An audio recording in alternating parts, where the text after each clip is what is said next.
The storm rages across the desert. The sun hangs low in the sky, and the world is a swirling, shadowy blur of orange and gold.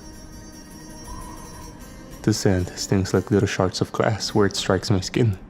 The thin cloth of my trousers, an Egyptian-style galabeah, bellowing out and doing little to protect me from the fever assault over the dunes. The leader of our expedition, Professor Deborah Winterfield, stands before us, arms crossed, back straight. I can just about see her through the slits of my fingers, eyes squinted. Beyond her, and just visible through the storm, is our bus, a battered old vehicle now slowly disappearing beyond sight beneath layers of yellow dust. The driver is stood to my right, a local named Sethos, the man who was able to guide the way. He looks at me through his goggles and asks, in English, if I'm alright. I lie and reply that I am. The man had only 4 spare pairs of goggles in the bus. The professor had the foresight to bring her own. There are 6 of us in total, so I volunteered to go without. I'm regretting that decision now a little. The other 3 members of the team stand to my left. An Irishman in his late 20s named Ronnie, an Egyptian-American grad student by the name of Aziza, and a middle-aged, sturdily built guy called Dave from Oxford, like the professor and myself. I'm a supposed mature student, but I think that Dave and the professor are friends. He is a miserable kid, to be honest. He's been nothing but rude and cold since I met him at Cairo airport the other day. I have no idea what his problem is. 1 year ago, the professor's voice suddenly blares, strong and fierce above the gale. 1 year ago, my friend and colleague, Rocco Kane, as you know, abruptly vanished off the face of the planet. Over the course of the last 12 months, I have come to the understanding that Rocco, at some point, discovered the entrance to a particular tomb. The tomb of the object of his life's work. The forgotten pharaoh, Osiris. And not only this, but more importantly, a way inside. Why Rocco chose not to share with me his discovery, why he would disappear without a trace, I do not know. But disappear he did, and he never returned. I've spent the last year of my life following the paper trail Rocco left behind. I now believe that we now stand at the entrance to Osiris' tomb. The party glances over to our right. There is no gate, nor hole in the ground, nor visible entrance of any kind. There stands, instead a lone and cracked pillar, an ancient obelisk, and carved down, it is a long and winding snake, a cobra with 6 segments. The 3rd and 6th have been depicted embedded with knives. Pharaoh Osiris was, as the legend suggests, a wise and benevolent ruler of Egypt. A man who was jealously slain for the throne by his younger brother, Karl, the usurper, a lunatic obsessed with the occult. That is my understanding, at least. None know more about the pharaoh and his struggles than Rocco, and his research papers sit largely unpublished, gathering dust on his abandoned desk.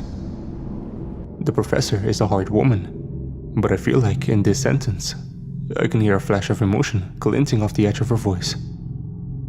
I know that the 2 were close. Rocco was a teacher of mine for a brief period, and it was through him that I met Professor Winterfield. A fascinating woman, late 50s with short white hair but young and shining eyes. Tall for a woman with strong and sinewy muscle, covered in runic tattoos, sacred symbols of peoples gone by. Native American, Celtic, Chinese, even Mesopotamian. I wonder idly if her obsession with the occult is anything like the supposed usurper Amkoros was. You have all, for your own reasons, chosen to accompany me on this mission. The professor continues. And for that, I am grateful. Truly, and my respect for your willingness to venture out into the unknown is unparalleled. But I will not think less of you if you now choose to turn back. And I warn you, we are approaching your final chance to do so. If my assessment of Rocco's notes are correct, then the tomb will have 6 layers, and we will not stop, nor halt the expedition, nor make the turn back until we have successfully found and rescued Rocco Kane, endeavoring to reach the 6th and lowermost level if necessary. And no, before you ask, I cannot guarantee that Rocco is down there at all. This is simply my best and most educated guess. The sand in the sky is whipped and strewn malevolently across the desert. I cup my hands a little tighter around my eyes. The professor is giving us a lot to process at once. Rocco was always under the impression that the tomb of Osiris would be home to a terrible curse, one formed from the bitter chaos of the betrayal that the pharaoh endured. The betrayal he felt being murdered by his own brother. A single page of worn and weary journal from the 1800s that I discovered buried in Rocco's desk corroborates this. The curse is set to twist and blur the walls of reality, to distort our understandings of the possible with each and every subsequent layer down. And they say that those who do indeed venture down are changed. The professor clears her throat. This will be an expedition the likes of which none of you will have ever been on before, and you may never see its kind again for as long as you live. The discoveries we make and the things we see may forever change your perception of the world. And we have, I believe, a real chance of finding and perhaps saving the life of a good man. If you would like to leave, however, I will not begrudge you for even a second, and you should now return to the bus. The dunes in the distance flicker in and out of sight through the shifting, swirling sand. The silhouette of the bus shimmers in the reddening light of the setting sun. But nobody moves, not even the driver to my right. The professor nods, or at least, I think she does. It's difficult to tell. Very well, she says, and she draws an amulet of fine gold, one in the shape of a scarab beetle. It's hooked on a chain around her neck, and she allows it to drop down over her chest. She moves from her position, walking past us towards the obelisk, then stands there in silence for a minute or two as we watch with growing anticipation. The red light of the sky strikes the eyes of the carved cobra, and the professor steps forward, pulling away the straps and bandages around her hands, the ones protecting her skin. She rubs her finger over the sand and dust and stone of the pillar, then turns to us. "Watch me very carefully," she calls over the rush of the storm. "And do exactly as I do. Once inside, I shall wait for 15 minutes, no more, before pressing on. If you have not joined me by that time, I shall assume you have changed your mind." She raises her fingers to her mouth and begins to rub the dust from the obelisk into her gums. There is a stirring amongst the group. I see Ronnie and Aziza exchange a look. Dave remains as stony-faced as ever and watches dispassionately, arms folded. The scar on the back of the professor's hand becomes visible for a quick second, clear through a lull in the raging sands.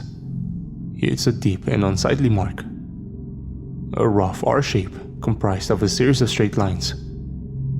I asked her about it once, and she told me that it was an old and powerful runic symbol of immense significance, used by the ancient Norsemen, the Celts, and the first Anglo-Saxons, amongst others. It relates to journey, or to travel between. That's all the information I could get out of her, as she refused to tell me anymore. I'm under the impression that the professor carved the symbol into her hand herself. For what purpose, however, I cannot say. She finishes rubbing the sand into her upper and lower gums, then lightly presses her lips against the golden amulet around her neck. Finally, she pulls off her goggles and lifts up the kerchief from her neck to cover her eyes, an effective blindfold. A murmur of unease creeps around the group as the amulet begins to glow in a faint red. Or is it just a reflection of the setting sun? I can't be sure, but the amulet seems too bright. Proportionally, it glows with too fierce a shade. And the professor turns and walks towards the pillar. She does not slow, she keeps her arm close to her sides. And without another word, she walks right through it and disappears. She leaves behind the chain, which hangs against the side of the pillar for a quick second, before dropping and collapsing down to its base in the sand. It takes a moment for me to process what I'd just seen. For all of us. Then the group erupts into disarray. Ronnie in particular starts babbling incoherently. He looks at me through his goggles, gestures to his eyes. "Did you see that, Layla? He asks in a strong Irish tilt. "Did you fucking see that?" I reply in the affirmative, and he and the driver Sethos scramble right up to the pillar, examining it, looking all around it, running their hands over the carvings of the snake. But it's solid rock. It's plain to see, even through the sandstorm. Aziza has her hands over her mouth, shaking her head, but Dave simply stares at the pillar. I can just about make out his eyes through the goggles, and they are wide in disbelief. But he says nothing. He shoots me a look, then pulls down his scarf to reveal the grim, set, and stubble jaw beneath. He strides to the pillar and squats to pick up the amulet, placing it over his head, then collects the sand and dust on his fingers, rubbing the mixture into his gums with a grimace as the professor had done. The others have stopped to watch him. He draws the amulet up to his mouth, lightly kisses the scarab's back, then blindfolds himself. We observe in silent fascination as he squares his shoulders and cracks his knuckles, steadying his will perhaps. Then he sets off, boldly walking forwards towards the obelisk. He keeps pace, and just as he looks set to crash right into it, he strides instead straight through, vanishing into the rock. "Good Christ," Ronnie mutters. The driver taps his forehead and murmurs something in Arabic. Impossible. But we all saw it. They have both disappeared. The eyes of the stone snake sparkle in red as the sun begins to sink behind the dunes in the distance. "I'm going next," Aziza calls out, rushing forwards to grab the amulet, once again left behind at the pillar space. I meet Ronnie's eyes as we both look back to the bus at the same time. This has all of a sudden become brutally and terrifyingly real. We have no idea what might lay beneath the ground in Pharaoh Osiris's supposed tomb. My heart beats hot and fast in my chest, and the bus calls. But I cannot answer, and neither can Ronnie. I can tell from his body language he can no more resist the pull of the unknown than I. It is the stronger force. That's why we're all here in the desert, beyond the edges of civilization, in the pursuit of knowledge. That's why I'm here at least. That, and the fact that the professor enthralls me like no one else. Where she goes, excitement follows. A little fear is a small price to pay for such wonders. Aziza completes the ritual, but she wavers right before the pillar and crashes into it with a cry. She stumbles to the floor and tears off her blindfold, shielding her eyes from the blowing sand as she swears in frustration. The driver shakes his head and gently takes the amulet from around her neck. "You have to have faith that the obelisk will allow you to pass," he says before rubbing the pillar sand into his gums. Then he kisses the amulet, covers his eyes, and steps through the rock as if it were a shimmering veil. "Go on, girl," Ronnie encourages her. "You've got this." She tries again, and this time is successful, vanishing into the pillar. Ronnie turns to me. "Ladies first," he says, but I politely decline. "No," I reply. "I think I'd like to be last." "You're not thinking of doing a runner now, are you?" he asks me. No, I couldn't. I couldn't just walk away after seeing something like that. But I just need another minute. He shrugs.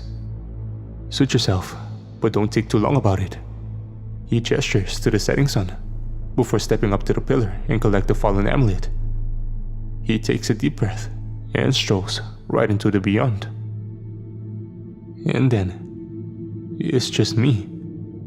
I stare at the pillar, and the snake stares back, eyes aglow. What would happen if I just stopped walking once I hit the pillar? Would I be cut in two? Would I be forever stuck, half embedded into the rock?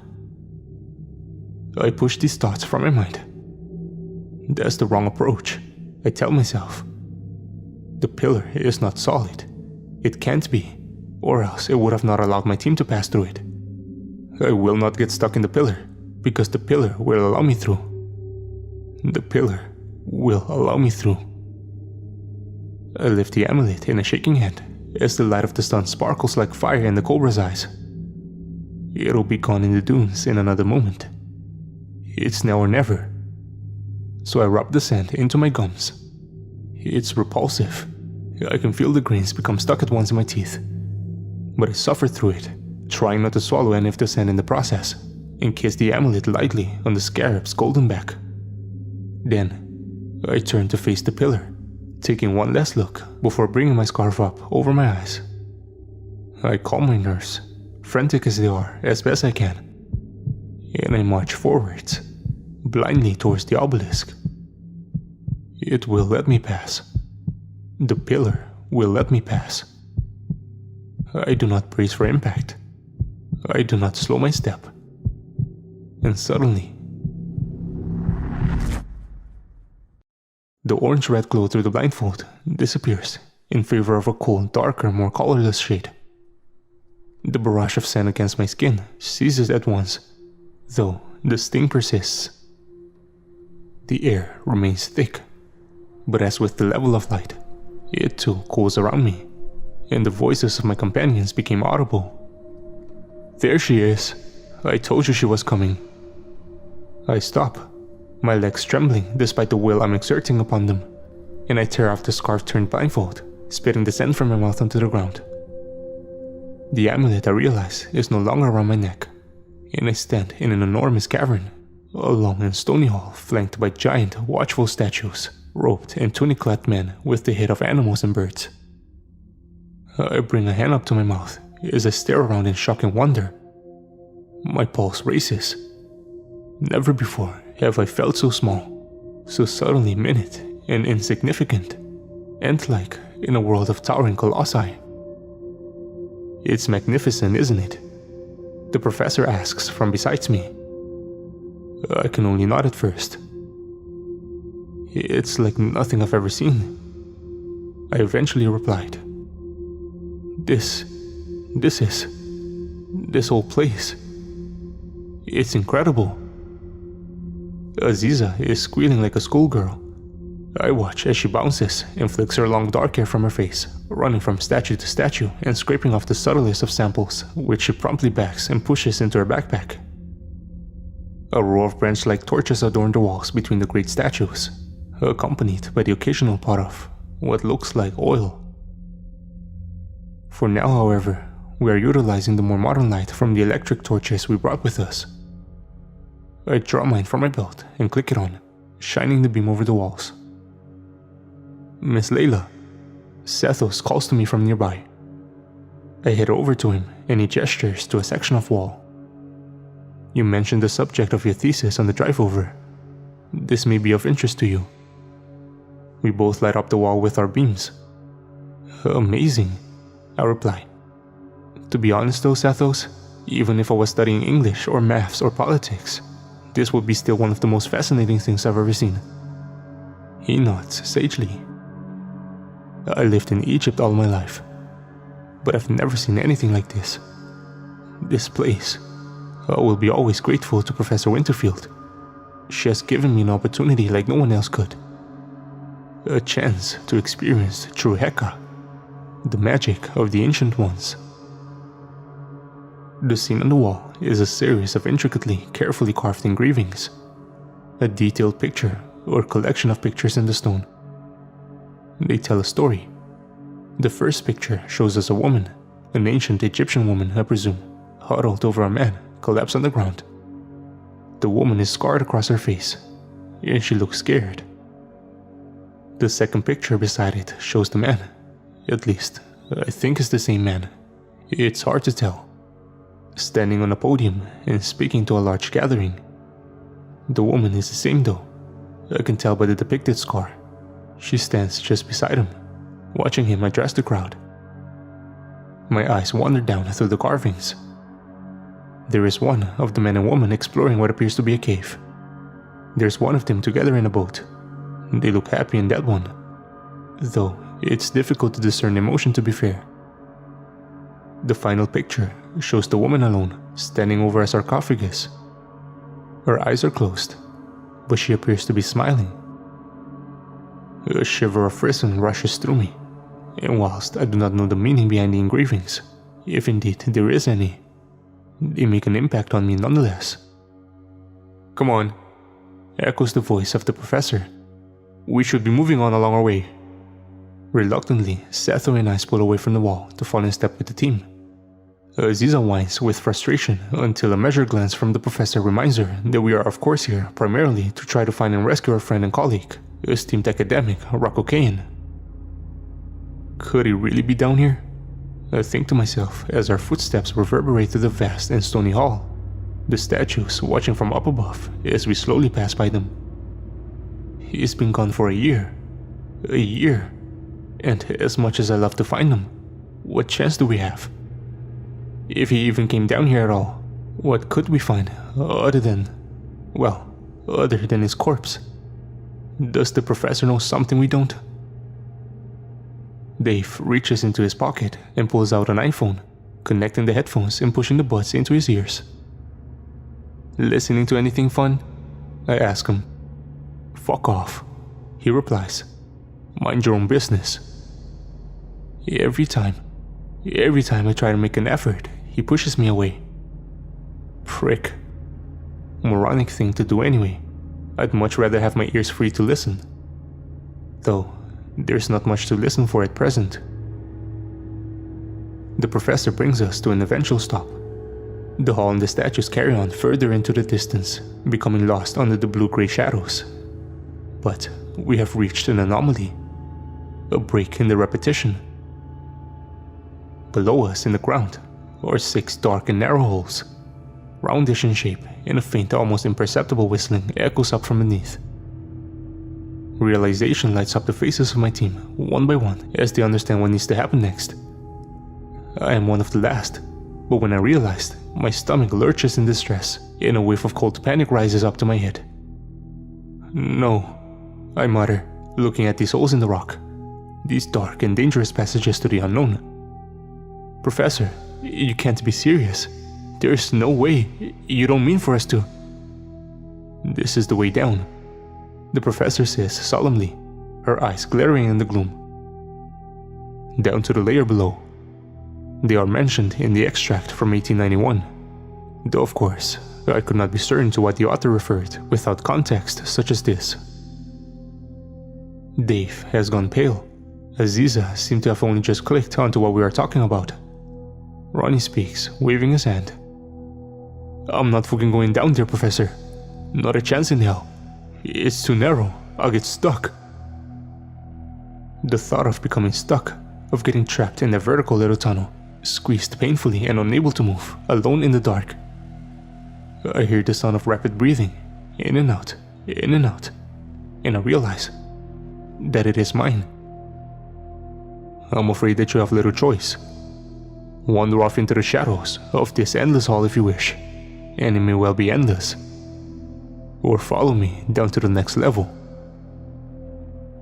The thought of becoming separated from the professor in this strange and alien place fills me with dread. But these holes... God, could I do it? Could I really go down? The professor walks across the breadth of the hall and lashes a knotted rope to the base of one of the statues. She drops the other end down the closest hole, before winking at us and dropping down into it herself. We gasp in alarm, but she does not go far. Peering over the side, her head and shoulders are still visible, and she looks up at us as she squirms and wriggles, slowly descending down into the dark. "I'll see you below," she calls out as she fades into the darkness. And as she disappears from view, the hall begins to rumble. I can feel it. We all do. Frantically, our beams are cast around. Dust falls in little streams from the ceiling, and I make the mistake of looking up, shining my light up into one of the statue's faces. Being so far above us, his face is only barely illuminated, but he is clear enough, quite clear indeed. A man with a spear and the head of a baboon is turned to look directly down at me, at the exact position in which I am now stood. My eyes meet his, large and stone as they are. None of the other statues were facing in any direction but straight forwards. I could have sworn it. The ground shakes, and a deep and ethereal humming rises in the shadows. Panic jumps from person to person like electricity, and we draw together unconsciously, beams quivering. "I'm going down," says Sethos quietly, and he crouches, then slips his leg over the edge of a hole. He taps his forehead, mutters in Arabic, and pushes himself in. Even watching this process is enough to make my skin crawl. But down he goes, shimmying himself around, fists and arms pressed up against his chest as he descends. "Go," says Dave, suddenly and loudly. It makes me jump. "All of you, get the fuck in!" "Dave," Aziza murmurs, whimpering. "Dave, I don't think I can. I'm going to get stuck." "You're the skinniest one here," Dave replies. "Now, get in. We follow the professor down. We agreed. Turn your back on her at your own risk." A chanting in a language I do not recognize begins to float through the halls with the rumblings. The dust falls. "Now!" Dave shouts, and rather than argue, the others do as he says. They move towards holes and grimace as they start to slide themselves down. I sit perched on the edge, my mind disconnected from my body. It feels like I'm looking down on myself from above. Am I going to do this? Am I really going to go down? "Layla," Dave says quietly, and I realize that it could well be the first time he's addressed me by my name. In shaking hands, I lower the thin rope tied to my backpack as far as I'm able down the hole. Then, let it drop. I do not hear it hit solid ground, but I follow. Trying to keep reins on my panic, I drop down into the hole, quickly becoming lodged, and have to shake and rustle in order to descend. The light from above is soon lost, and the rock close to my face rises up, the sound of my breathing amplified until it becomes the only noise to accompany the rush of blood in my ears. All around me is darkness. And down I go. Down. To the level below. The tunnel is like nothing I've experienced. It's so painfully tight. I grunt with effort, sweat budding on my forehead as I twist and turn, lowering myself by mere inches at a time, tortuously, reluctantly down through the darkness. My arm, caught by my side, becomes bent at an unnatural angle, and the rush of pins and needles flood relentlessly through my joints. Normally, I would just wince and stretch the discomfort away. But in here, trapped in the hole, I cannot move it. It is stuck, and so the discomfort only grows into outright pain. "Fuck!" I cry out, struggling to shift myself to get myself free. I drop down successfully another few inches, but my arm remains fixed in place. Pitiful sobs escape my lungs, and the rock of the tunnel is so close to my face that I can feel the heat from my breath wash right back over me. Don't think, just keep moving. That's what I keep telling myself. If I allow myself to think, I will panic. Panic will be the end of me. Keep moving. Don't get stuck. Don't get stuck. The sweat across my forehead buds in thicker beads. It begins to trickle down into my eyes, and of course, I cannot wipe it away. It stings. I blink rapidly instead, though, unfortunately, it barely helps. It does give me an idea though. I start to deliberately exert myself. I shift and shake as best I can, using energy, and I feel the sweat forming on my exposed legs, my bare arms. It acts as a lubricant, for lack of a better word, and I find I am able to shuffle down through the tunnel with slightly greater ease, my feet connecting occasionally with rock, then with nothing, then again with rock, and then nothing. Down I go. Down, down, down. Shifting, squirming, breathing, inch by agonizing inch. Occasionally, I become lodged in place. The control I have over my disposition wavers. The fear flares up, and it takes everything I have to push it back down and continue my descent. After what feels like hours, but surely could have been no longer than 15 minutes, my heart leaps with relief. My lower leg has some space between the knees. I find that I can wave them about freely. I can kick them forwards and backwards, and they connect with nothing. No rock, Just open, welcome air. I'm nearly there. I'm nearly there. I shake my shoulders from left to right, and I drop with boosted speed until I am falling. The darkness is replaced by a wonderful glow of orange, and I drop down through the air, gasping. I briefly meet the eyes of the professor and crash to the floor, stumbling, crashing down onto my side.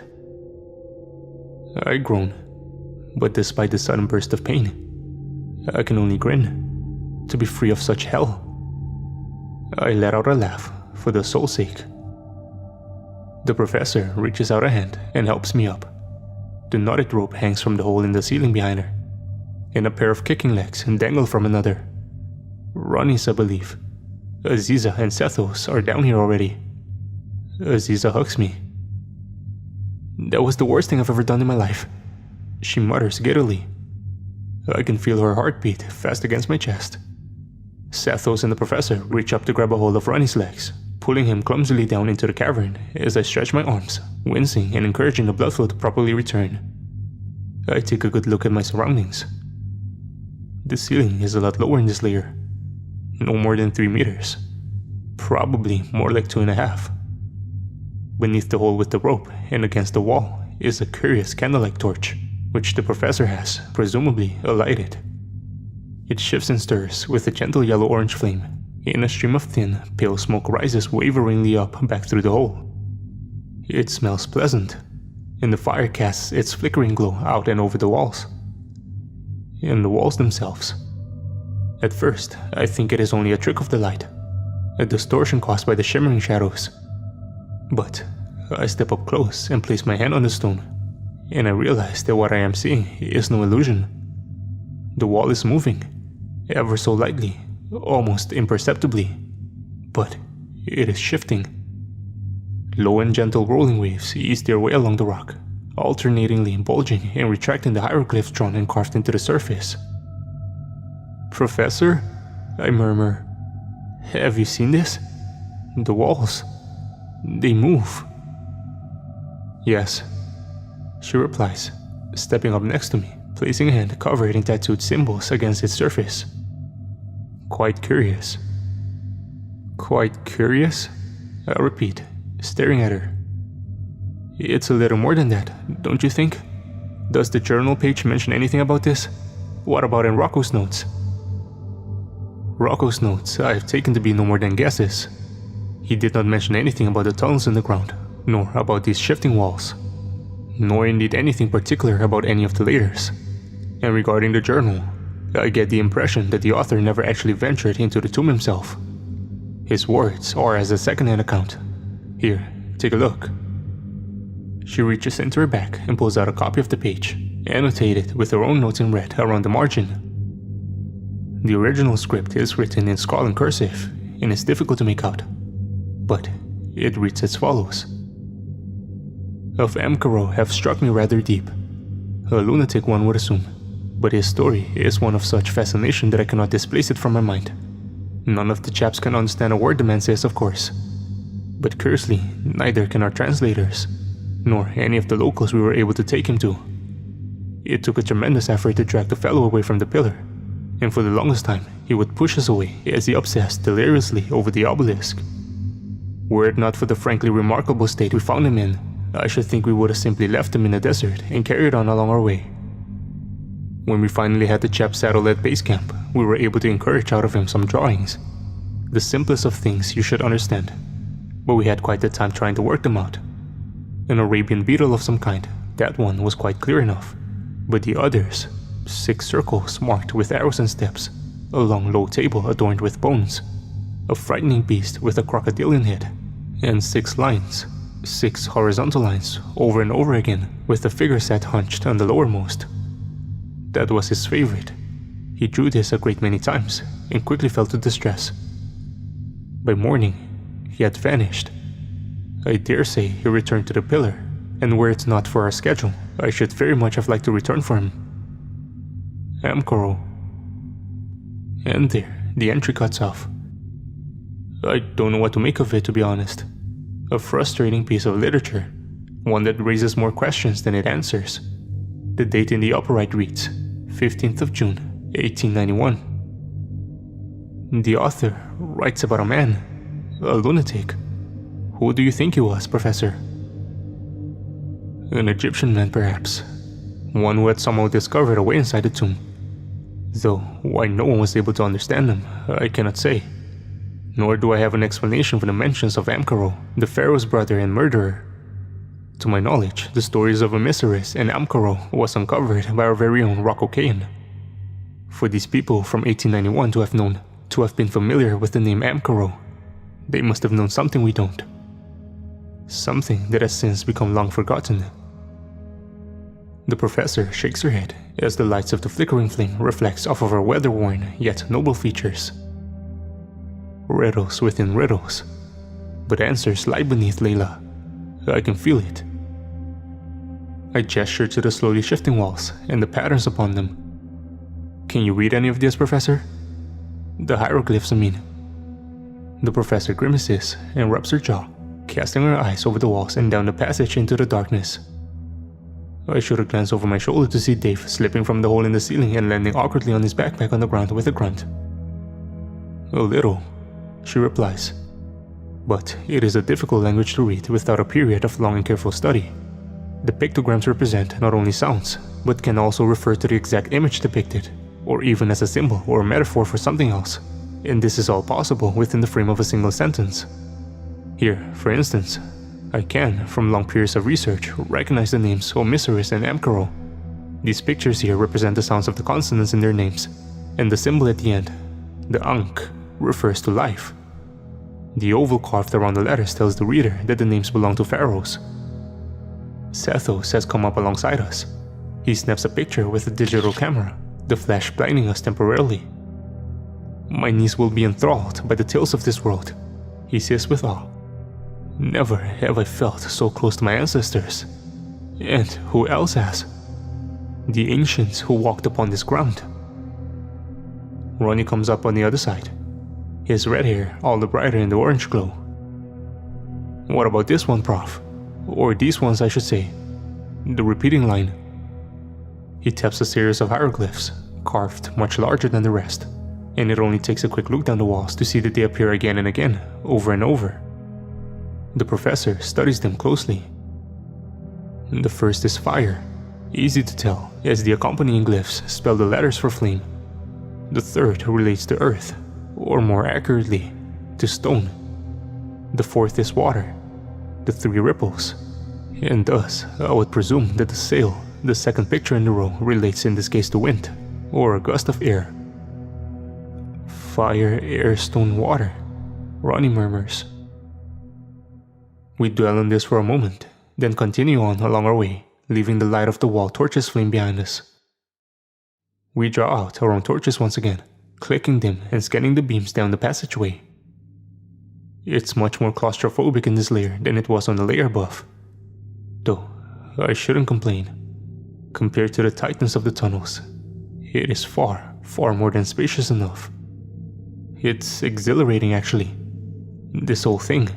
Not knowing what may lay ahead in the darkness. Terrifying, but exhilarating. We're all adrenaline junkies here, to an extent. We must be. No one in their right mind would volunteer for a mission such as this. I wonder what must have been going through Rocco's head for him to come to such a place all alone, and without breathing to anyone a word of his plans. My thoughts and fears are interrupted with frustration as Dave knocks into me from the side. Or perhaps I knock into him. I can't be sure. Watch where you're going, he mutters, not bothering to even draw out either of his headphones. Sorry, I'll reply automatically before I can decide whether or not I actually want to apologize. I curse myself and drop to the back of the group with Ronnie and Aziza. What the hell is his problem anyway? I whisper to them. He's barely spoken a word to me since the airport. Shame, he's kinda hot too. He's got that whole silent and mysterious vibe going. She bites her lip, and I roll my eyes. He's way too old for you, Aziza. And besides, you could do better. Ronnie? Exactly. Ronnie winks, leaning close to us and raising an eyebrow in an exaggerated display of mock charm. Aziza, mon petite fleur, I am the man for you. Aziza giggles. No, Ronnie, That's not what... Ugh, I'm asking you if you know why Dave is such a dick. What's his deal? Do you know?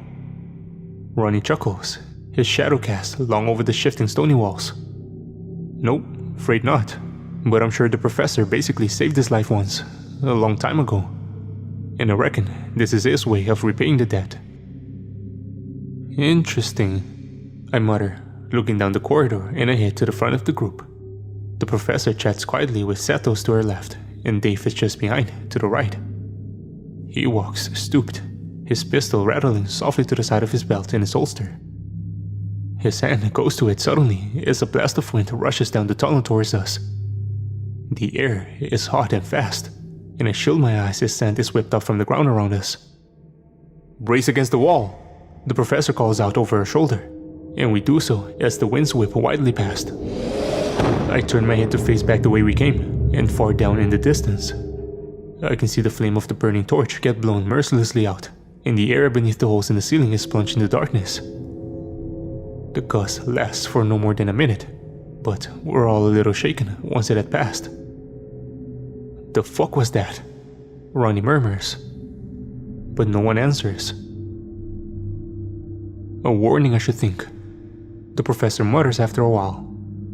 After all, we are trespassing on a tomb here. Keep your wits about you. And she marches on down the tunnel. Uneasily, we follow. The unease completes its metamorphosis into fear upon the sight of the statues through the dark. My torch beam catches on the first, and I initially mistake it for another person, waiting for us down the corridor. I shriek in alarm and jump back, but a flush of embarrassment has me apologize and clear my throat. The statue is unique upon closer inspection. It is of a man, and not an Egyptian, not an ancient one at least. He is decidedly modern looking. It's around my height, and wears what appears to be an intricately carved button shirt. His trousers have pockets. His shoes are not dissimilar to the boots worn by Satos, which he comments upon. Fascinating, someone says as Dave taps the statue's head. A small cloud of dust is disturbed, and the grains trickle down the statue's face. Satos snaps a picture. Further down the tunnel are two more statues. A woman with her eyes closed and arms folded, her expression one of deep concern, and a man with his hand on his chest, staring out through stony eyes into nothingness. Holy hell, Ronnie says. Look at this guy. He's wearing glasses. And sure enough, a pair of stone-framed spectacles have been carved into the statue's head. Glassless though, of course. He looks panicked, and I cannot help but feel deeply disturbed by the sight of these statues. They are not ancient. They cannot be. That wouldn't make sense. And their style is completely different to the titans we saw in the layer above. This is not ancient Egyptian stonework. So, what is it? Professor? Aziza asks, but the professor does not reply. She looks from the statues to the wall, to the repeating pattern of hieroglyphs. Fire, air, stone, water. There are more statues a little ways ahead, she says. Let's go take a look. And there are. 4 of them stood around a white slab of gold embedded into the rock floor, shining and reflecting the beams of our torches in waves of light. 2 of the statues are holding hands. One of them, I don't fail to notice, is wearing a watch. And around the statue spaces are skeletons. 2 of these are clear. The bones lay connected in the shape of human bodies. The rest are strewn about the corridor from wall to wall, skulls, ribs, and other such bones in complete disarray. Jesus, says Ronnie. Something nasty happened here. I've never seen a human skeleton before. It's unnerving, imaging them once a part of a living, breathing individual. And now, just scattered debris. The professor pushes aside a skull with her foot and taps her boot against a large golden plate in the ground. This must be the door down. Look, near the side, the 4 symbols of the elements, as they are on the wall. Dave pulls a headphone out of an ear and stares at the symbols, then at the statues. Fire, air, stone. He mutters. Water. Aziza and myself finish in unison. And, as if on cue, the cracks in the corridor walls begin to leak. Water, cold and clear, starts to stream down through the rock. Professor? Ronnie says, his voice wavering as he lifts up one of his feet. The water pools on the ground, forming rapidly connecting puddles. There is a rumble from behind the shifting walls, and the trickles of water become jet streams, blasting out all around, soaking us as it rumbles and growls behind the wall. Growls which quickly rise into a roar. Professor? Panic sets in. In a matter of seconds, the water has risen above our heels and shows no sign of stopping. Aziza breaks from the group and makes to sprint back along the tunnel, but the professor calls her back. We'll never make it, Aziza. It's too far. The girl pauses in desperate deliberation as the water rises. What about the holes though, Professor? I ask loud above the rush of the water, my heart a hammer in my chest. If we made it, could we float up into the holes? And risk becoming stuck? Ronnie asks. I barely made it down, Layla, let alone back up. Sethos is pacing forwards and backwards. The professor stares at the golden blade, shimmering beneath the water as it rises past our knees. Dave has disconnected his headphones from his ears and is hastily stowing away his phone into a plastic bag. Heka, Sethos mutters, then turns to the professor and grabs her shoulders. Heka, Professor! The glyphs of the elements. There is a power within this script, the magic of the ancients. You know it as well as I. Can you read them? Can you read them aloud? The professor turns to study the wall. She looks at the smaller glyphs beneath those that represent the elements, and we realize at the same time that they too are copied, repeated again and again across the walls. I push through the rising water to stand beside her. Can you understand them? She chews her tongue as the others argue amongst themselves. A little. Flesh to stone, they read. Flesh to stone. But to speak them aloud, no one knows exactly how the glyphs are pronounced. Could you try? Ronnie shouts above the rushing streams, holding Aziza in his grip. Let me go! She screams, struggling. I can make it. I can make it back to the holes. The professor takes a deep breath and places her hand onto the shifting wall. She speaks in a low voice, her words ancient and deep. And two intertwined shivers of awe and dread flow through me as one. But nothing happens, however. Dave disconnects his pistol from his belt and holds it up by his head to prevent it from becoming submerged as the water rises up past our waists. Professor? Aziza screams, splashing. Flesh to stone. The professor mutters again, casting a wary glance at the statues around us. Except, of course, they may not be statues at all. Come on, Professor, I say. Try just the word for stone. The professor tries again, her hand on the wall, and she mutters a series of low syllables. Again, nothing. We're going to drown down here in the dark. But the professor tries one more time.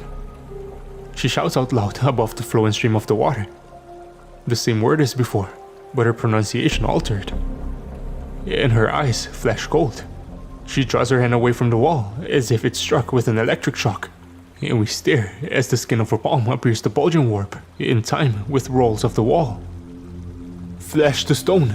Sethos shouts, and grabs the professor's wrist. Before we can react, he presses the professor's hand against his own forehead. And from there, his skin quickly and undeniably turns to solid stone. The sand-gray surface spreads rapidly across his face and head, then descends down his front, turning his body and clothes into rock, where he is frozen in place. The group stares. Dave pushes through the water, coming now up to his chest. Can you reverse it, Professor? Can you turn us back? The professor, bewildered as she is, quickly regains control. I don't know, Dave, but my chances of returning you from stone to flesh are better, I wager, than that of reviving your drowned and bloated corpse. Dave grimaces, then his mouth flickers into a half-smile. He raises his hands. Go on then. I'd sooner be immortalized as a statue than left in a heap amongst the bones anyhow. The professor reaches forward and presses her palm against Dave's head. Like Sethos, his skin ripples and hardens into rock, and he is transformed into a statue before our eyes, frozen and silent. The water splashes up and around us. The illusion created is that of the ceiling drawing closer and closer. "Come on, Professor, get it over with!" Ronnie shouts, still holding the writhing Aziza, and the professor promptly turns them both to stone. And then, it's just the two of us, our heads and our shoulders above the water, loud and roaring. "You ready, Layla?" she asks me. And how do I even respond? It doesn't matter anyway. Before I have time to give voice to my thoughts, the professor has pressed her hand against my forehead. And it's cold. So much colder than the water. And the sensation of hardening skin quickly ripples down my head. And everything goes black. I am turned completely to stone. I do not need to breathe. I have no desire to. I am vaguely aware of the water rippling up past my neck, then steadily up and above my head. But I cannot hear it, nor see it. I cannot move. The pain from the fall to the cavern floor has completely and suddenly vanished. I don't feel it. I don't feel anything, in fact. I mentioned that everything goes black, but this is technically incorrect. I don't see black. I don't even see darkness. I just don't see. It is no longer one of my senses. Instead, I focus on vibrations to the ground and the pressure from above the water. I remain like this for perhaps 4 or 5 slow minutes. At some point, I start counting in my head, counting down these minutes, and I am eventually vaguely aware of the water receding. I am able to sense it lower, down past my shoulders, my stomach, my thighs. Silence. Stillness. And then there is the sensation of warmth returning to the center of my forehead. It spreads over me as a welcome wave as my sight is restored. I blink and gasp, watching as the stone falls away from my body as wet dust, down onto the damped ground below. Fucking hell, I mutter, shaking, watching as the last of the water is drained away through the cracks in the ground. The professor goes through the team, returning them all to flesh one by one. Aziza, once brought back, starts to cry. The others start thanking and congratulating the professor, stumbling over their words, most in some form of shock, and they do so as a thought occurs to me. "Professor, how were you able to turn us back? Didn't you change yourself into stone too?" "No," she replies as she steps over to Sethos and places her hand against his head. I almost did, I admit. But then I realized that I would not be able to speak or move, nor have the ability to reverse the incantation in any way. I found I was able to use the ability on articles of clothing. So I drew a shirt from my backpack, created an air pocket around my head, and turned that to stone instead. It worked. An uncomfortable and rather painful experience as I was dragged down to the bottom. She gestures to a ring of pink, bruised skin around her neck. But I was at the least able to breathe, to speak the words that I am very glad to find successfully reversed the spell. So these statues, these people. I look around at the statues beside us, the panicked men, the couple holding hands. I should think that they deciphered the spell and were able to successfully turn themselves to stone. But alas, realized too late that they would not be able to turn themselves back, says the professor solemnly. Aziza ceases her whimpering, and we stare in horror at the statue of the ill-fated explorers. So, are they still in there? She asks quietly. The implication is a disturbing one. The professor steps forward and puts her hand on one of the statue's heads. The stone ripples back, quickly transforming into cracked flesh. The man that the statue becomes topples at once, his face frozen in form, and he is dust before he even hits the ground. Gone. There is a noise from below, and the golden plate on the floor rumbles and starts to slide open, revealing a set of carefully carved steps that descend down into the shadows beneath. The professor makes to go down, but Aziza stops her. "Wait, Professor, I think you should turn everybody back. All the statues." The professor raises an eyebrow, but she meets my eye. I nod in agreement. "We don't know if they're still alive in there, Professor. You have to turn them back." There is a pause. Then, "Very well." The professor relents, and she retreats a little back through the corridor, returning the statues to flesh one by one, and every time she does so, they collapse soundlessly into clouds of thick dust. Their time is done, and then we are off, down the steps beneath the golden plate, down to the layer below.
We descend the stone chairs, single file. The professor at the head, her torch casting a beam of light down into the dusty gloom. The second she drops below the layer of gold, the gentle waves of Heka that roll across her palm disappear. She stops for a moment and examines her hand, clenching and unclenching her fingers. She mutters something to herself, then looks over to us, raises her eyebrows, and carries on along her way. Sethos goes down after her. As the first one turned to stone, his top half and the contents of his backpack, including, it would seem, his digital camera, as the flash illuminates the wall of the narrow little corridor. The rest of us aren't so lucky. Everything in my own backpack has been soaked through along with my clothes, and I shiver despite the returning warmth that emanates from the walls. My torch has stopped working too, and I'm amazed that the professor's is still able to produce light. I go down third, and as a team, we follow the remaining wandering beams. The golden door above shuts fast behind us. The steps go around and around, down into the deep, and we walk in silence, processing the things we've seen, our experiences in the tomb, shooting the occasional glance up at the intricately carved eyes that watch suspiciously from amongst the rows of symbol and glyphs across the wall. The stairs come to an end at an archway, one that leads into the third layer, a wide and open space shrouded in darkness. A small pot of oil sits at the base of each of the archway's pillar, and the professor reaches up for the wooden torch attached to the wall, unfastening it from its perch and dipping its head lightly into the mixture. She draws her lighter from her pocket and curses when she realizes it is ruined. "Sethos," she says, "don't suppose you've got a lighter in that bag?" "No, Professor," he replies, grunting as he pulls his backpack around and drops it onto the floor, opening it up. "But I have these. Here." He passes her a box of matches, and she thanks him, striking successfully on the first attempt and bringing fire to the oil torch. She does the same with the torch on the opposite side of the arch, and the bright ensuing yellow gold glow allows us a greater view of our surroundings as she fixes them back into place. The hall ahead is flanked with thick, towering pillars, and directly ahead is an enormous statue, carved of stone, yet golden specks sparkle all over in the light of the flame. It depicts two men clad in royal Egyptian garb, engaged in a struggle. The man on top has the head of an animal. I'm not sure what it is, but it resembles an aardvark, or a jackal perhaps. The blade of a long carved knife held in his hand pushes deep in the chest of the man beneath. This man's stone skin has been marked with a fine, shining powder, one which turns it bluish-green in the torchlight. The death of Osiris, Aziza murmurs as she steps closer, drawing her long wet hair from her eyes and tying it up into a ponytail. She cranes her neck to look up at the top of the statue. These statues are of the gods, Osiris and Set. The brothers, I mutter, looking them over. Dave taps on Set's knee with the back of his hand, then withdraws his phone from the plastic bag he'd stowed it in, pushing a headphone back into one of his ears. I think about the story of the pharaoh whose tomb in which we now trespass. Osiris and his brother Amkaro, the usurper. Why would Amkaro build such a tomb? I ask out loud. One so grand, one with such intricacies, for the brother that he murdered? Perhaps he was afraid, Layla, comes a reply from the professor. Afraid that Osiris would rise from the dead, and his vengeful spirit would seek revenge. The layered tomb could well reveal his fears, its intentions to keep him down. And these spells, this magic, the walls, the water, the stone, the Heka, is this the result of Amkaro's life work? His obsession with the occult? It would make sense, the professor replies, motivated by fear, driven by paranoia. What happened to him? Ronnie asks. To Amkaro, I mean. The professor sighs and holds out her hand. I don't know, I'm afraid. There's a lot I don't know. Rocco would have the answers to these questions, I'm sure of it. But when it comes to his research, he always kept himself to himself, so to speak. In regards to Amkaro, my research suggests that the usurper came to a sudden and mysterious end, destroyed perhaps by his own obsession. And the pharaoh that followed had the task of rebuilding and revitalizing Amkaro's neglected empire. I look again at the statue, to think that these events took place thousands and thousands of years ago. It's staggering, fascinating, and terrifying to consider that over such a time as a species, maybe we haven't really changed that much at all. Guys, Ronnie says, gesturing to the statue's feet. Have you seen this? It's not obvious what he's referring to at first, as the dancing shadows from the flickering flame create curious illusions across the stonework. But once you see it, it's obvious. The statue is not connected in any way to the floor, nor it seems to anything else. It hovers in the air, fixed impossibly in place. I swallow and exchange looks of concern with the team, feeling a little dizzy as I do so. There's so much to process down here, and to have your most basic assumptions of the possible challenged so relentlessly, to see with your own eyes the existence of such mind-bending curiosities. Images of the professor turning Sethos to stone flash through my head, renewed, and my breathing becomes shallower. The air down here is hot and humid. It's like another world. As great as the statue is, team, we have a job here, unless you've forgotten. Dave mutters from the front, stepping to the side and walking around the edge of the colossal carving. Ronnie sticks the middle finger up to his back, and Aziza giggles. They go with Sethos around the right side of the statue, following Dave, and the professor and I go left. Why is Dave even on this mission exactly, Professor? I ask her quietly. He's an old friend, she replies with a smile. He's just a bit... Don't you think there's something off about him? He's been through a great deal. That doesn't give you the right to be a prick, though. The professor chuckles. Not quite, but I'm glad he's here, and I trust him implicitly, Layla. Really, I do. You'll have to take my word for it. I reply, unconvinced. Our footsteps on the tiles below echo around the hall, and it isn't long before we came upon an enormous long stone table. The others stand just on the opposite side of it, The entire length is covered in a curious thatched throw-cloth, and after the professor has lighted the nearest wall torch, it sparkles like the statue, though this time with flecks of silver.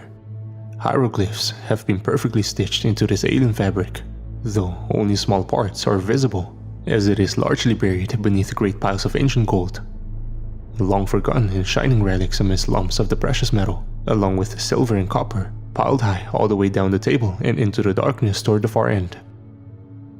Aziza reaches out to touch it, and Dave grabs her hand at once. "Christ, girl, haven't you ever seen a fucking film?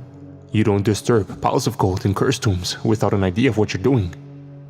Aziza laughs uncontrollably, but Dave does not return the smile. He releases her and she backs off, shuffling awkwardly a few steps away. "Professor Winterfield, can you make sense of any of these hieroglyphs?" Sethos asks, and the professor moves closer to the table, kneeling on the adjacent stone bench, angling her head for a better look. She mutters quietly to herself for a while, and the rest of us stand in anxious silence, listening to the beats of our hearts in the strange low rumble far beyond the walls. "Yes," she says eventually, scratching her chin. "I can make out a little. It mentions a great feast, a stop for weary guests. It suggests we make our presence known." "A great feast? You mean like the Last Supper type deal?" Ronnie asks. "In a way, I suppose, but the concept of feast is an ancient one, Ronnie. It predates Christ by thousands and thousands of years. Its spiritual power is unique and long-standing. I could get a better sense of what the glyphs say if we could move around some of this metal, but I daren't disturb it." The professor pauses for another moment in thought. "I think it's best if we try and find out a little..." But she is cut off with a cry of distress from a little further down the hall. Aziza has stepped away from the group and has her torch beam shining down to the table's end. It has caught something in its light that was not previously obvious. Her hand shakes, but we can see what she has spotted easily enough. A man, a person, sat stooped at the head of the table. He is too far away from us to pick up any particular details, but he sits completely still, dark and waiting. We watch for a minute in thought, tense, quiet, watching to see if the figure is going to move. But he does not. "Could be another statue," Ronnie whispers, but I'm not so sure. Tentatively, the professor walks down the length of the table. I follow, and the others on the opposite side keep pace. We draw closer and closer, and the figure becomes clearer and clearer. "Oh hell," I mumble, coming to a stop a good distance away from it. It's an abomination. Tar black, encrusted skin is stretched over a hunched and broken skeleton, arms at its sides and palms down on the table before it. The skin gives away in places to a rock-like grey-brown, and one such area carries up its neck and across its lower jaw, crooked and distended, cracked to the side, teeth aged and yellowed. Half of its nose has crumbled away, and its eyes are closed tight shut in two dark slits. "Lord in heaven," Ronnie mutters. "That fucker's going to move at some point, ain't it?" "Chekhov's mother," the professor replies quietly, then spins on her heels and marches back down the length of the table. I follow. She does not stop until she reaches the complete opposite end, as far from the figure as we can get. She studies another section of the hieroglyphs across the thatch cloth, tries to gain some more insight. "Make our presence known," she says again, reading from the glyphs. It says that guests should make their presence known to partake in the feast. She looks up and down the table, adorned in piles of gold. "What feast?" she asks rhetorically, and of course, none of us can answer. "I need to move the gold to the side," she says. "I need to look at the whole text. There's just not enough of it visible." "Professor," Dave begins, warily, but she waves him off. I know, but there's nothing else in here, is there? There's the statue, the pillars, the table and the gold, and the fucker at the end of the table, as Ronnie so eloquently put it." She takes a deep breath. "Here we go then," she whispers as the ancient amber light dances with the shadows across her face, and she pushes the piles of wealth to the side. It falls and clatters noisily, spilling down over the table, and we try our best to keep any pieces from falling to the floor. But I don't think it matters, because a crack like the snapping of a great branch shivers down through the thick air from the opposite end from the long table. We turn to stare in terrified silence as the professor reads through the glyphs, her entire attention fixed determinedly on the tablecloth. There is another crack through the darkness, and in the flickering glow of the wall torch, the silhouette of the monster at the far end creaks into an unnatural stand, as if raised on a puppet master's invisible strings. The light of the torches wavers and shivers, blown by an unfelt breeze, and the creature rises to a full stand. Its legs are revealed, all 4 of them, long, black and spined, like an insect's, only massive. They tremble as the monster lurches from its position with a series of terrible cracks and begins to stumble slowly towards us down the side of the long stone table. My voice catches in my throat. "Lord Almighty! Professor!" Ronnie says warningly, his inflection indicating his position on the edge of panic. But the professor does not respond, nor does she look up. She continues reading, eyes darting from left to right as she mutters to herself with desperate drive. The creature draws closer, step by awkward step. The shadows it casts are long and many, twisted as they shiver across the stonework and the great pillars. I stand on the other side of the table. The professor knelt on the bench and hunched over the cloth beside me, but the others are huddled together, pressed up against the back of the floating statue of the Death of Osiris. "What the hell do we do?" Aziza asks in a high-pitched, wavering whisper. "Professor," says Dave, the urgency rising. But the professor again does not respond. Her focus lies with the glyphs. The dark figure approaches. "Right, cover your ears," Dave announces suddenly, raising the pistol up to his line of sight, taking quick aim and firing. The noise of the shot reverberates painfully around the chamber as a small burst of dark, crumbly sand-like flesh bursts through the creature's chest and out its back with the bullet. But, continuing instead to stagger towards us, Dave fires again, this time through its head. It twitches as the corner of its jaw disintegrates and a few of its shattered teeth are blown from its mouth. But it does not stop.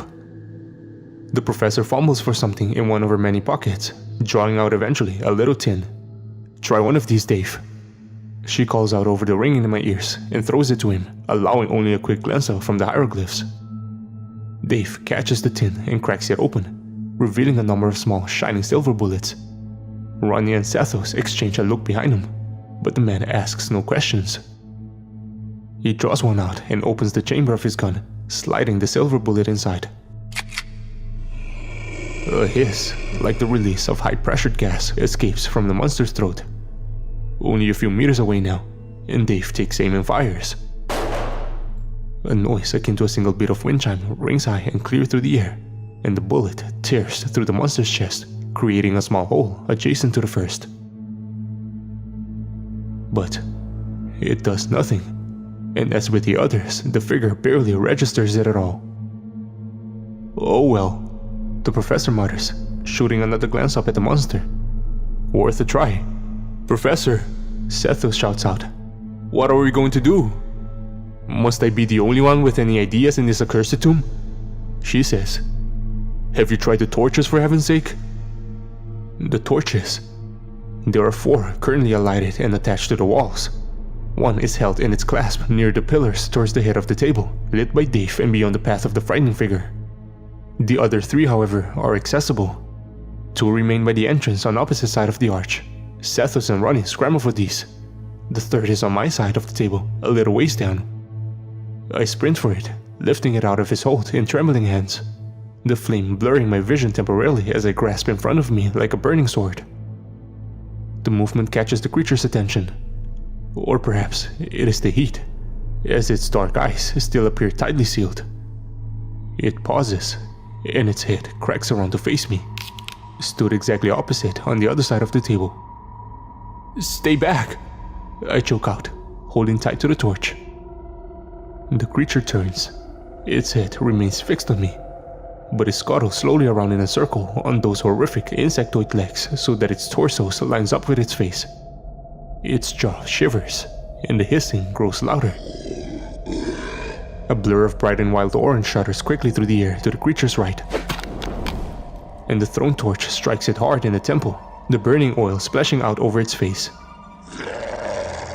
The monster shrieks in distress, a terrible and piercing sound that brings rains of dust down from the ceiling.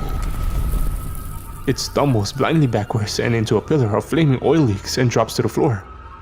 It must have been running through the torch as Sethos pushes forward, thrusting his own out and into the monster's chest. I have to join him. I push down my fears and scramble onto the stone bench, jumping over the piles of precious metal across the thatch cloth and land on the other side, screaming with adrenaline as I rush forwards and stab the torch into the thing's burning face again and again. It works for a while. We keep the creature from moving any closer to the professor. We force it back against the pillars as it struggles and shrieks. But our success does not last. The screeching warbles and distorts, dropping octave after octave into a thrum that seemed to vibrate my very bones, and it raises itself to its full height, head still aflame, reaching out with a swift and sudden movement and grabbing the head of Sethos' torch in its long black fingers. Their outlines shine in a silvery light, and with a burst of hot steam, the torch is extinguished. The flame goes out. Sethos releases his grip on the torch and stumbles back in horror, and the monster's head cracks round to face me. My reaction is immediate and foolish. I jump away in alarm, fumbling and dropping the torch and cursing myself silently for doing so in the same instant. It clatters to the floor, still burning, but no longer a threat to the creature. It steps right over it, towards me. Another bullet tears through the air with an accompanying bang and punches through the creature's ribs. But as with the others, it does nothing. And the professor speaks.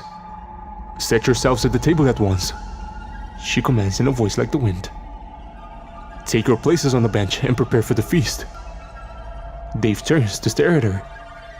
"But Professor, no!" she roars. "Do as I say!" And as always, with the professor, we are compelled to obey. I turn from the creature, dark and burning, and clamber back over the stone table, piles of gold slipping and crashing from the cloth as I do so, scrambling around to sit myself on the bench beside the professor, her jaw clenched and brow furrowed, deep in concentration. I watch as the others take their seats on the opposite side of the bench, facing us. Sethos and Dave and Ronnie and Aziza. They have their full trust in the professor, but the fear is plain across their faces. The monster, only a few feet behind them, raises a hand to the flames across his head, presses his long fingers down over the fire, and as before, they shine in the silver of a full moon, and with a burst of steam, the fire is vaporized. The room becomes a little darker, and it makes to move, becoming taller and taller behind the team as it approaches. Aziza is shaking violently. A thick bit of sweat rolls down the side of Ronnie's pale face. When the feast begins, the professor says in a low voice, "Do not stop. Do not stop eating until I say. Eat at a measured pace, and do not speak. Do not turn away from the table. We have a single chance." And she grabs a hold of an ancient relic upon the cloth. An ankh, glittering gold in the light of a few remaining fires. She raises it to her lips and brings down her teeth for a bite. The second she does so, the exact instant in which her teeth would hit the hard-cold metal of the object, it shimmers and changes into a leg of meat, poultry of some kind. Without even a flicker of surprise, the professor tears off a mouthful and begins to chew. We watch with a swirl of awe and dread as the metal all around us does likewise. It shifts. It fades in and out of focus like a golden fish beneath the surface of a river, and the food becomes clear.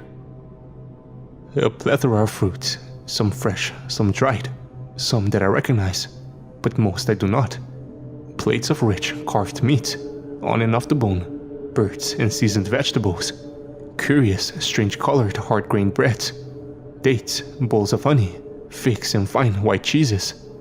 It all shifts into view around us, and with heart beating fast, I tear my focus from the monster that approaches. I order myself not to stare at its shadow drifting across the table surface and redirect my gaze instead to the piles of food. I grab a handful of dates.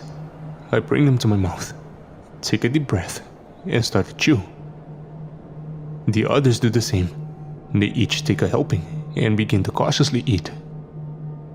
And the monster stops. It stops where it stands, tensed, holding, waiting. For a while, there was only the sounds of her chewing and our shuddering breathing through our noses. I keep my eyes focused on the food before me. I can see the blur of the creature at the edge of my vision. But I do as the professor says, and keep my gaze fixed on the table. A soft melody starts to play. It rolls in waves all around the edge of the room, comprised of the sounds one can make when you blow over a glass bottle. And the creature turns. I hear it creak and hiss, turning to the left and heading back the way it came, back to its spot at the head of the table, slowly but steadily away. We keep eating. There is no shortage of food. It's good. It's warm. It's revitalizing. Difficult to enjoy under the circumstances, but I can appreciate its quality nonetheless. My eyes dart to the left, a momentary glance down to the head of the table. It's dark down there, but I catch a glimpse of the monster, settling back into place, taking its seat. And we keep on eating. That was the instruction the professor gave us. And hell, the professor's instructions are ones that demand to be followed.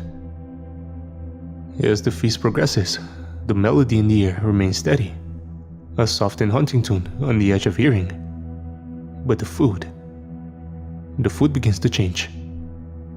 The meats start to lose their warmth. The fruits, as I take bite after careful bite, are no longer fresh. After a while, I am able to notice this change visually too. With every bite, the fruit that remains on the table withers somewhat. They lose their color, they lose their shape. Mold starts to appear across the cheese, subtle at first in the flickering shadows, but growing into a more obvious blue and green-gray. But we keep on eating. The food starts to stink. The reek of it attacks our senses as we force down mouthful after mouthful. Quiet grunts and groans from around the team become audible, but a warning hand from the professor with a finger outstretched compels us into strained silence. Bite after bite, the feast goes on. My stomach lurches with every swallow.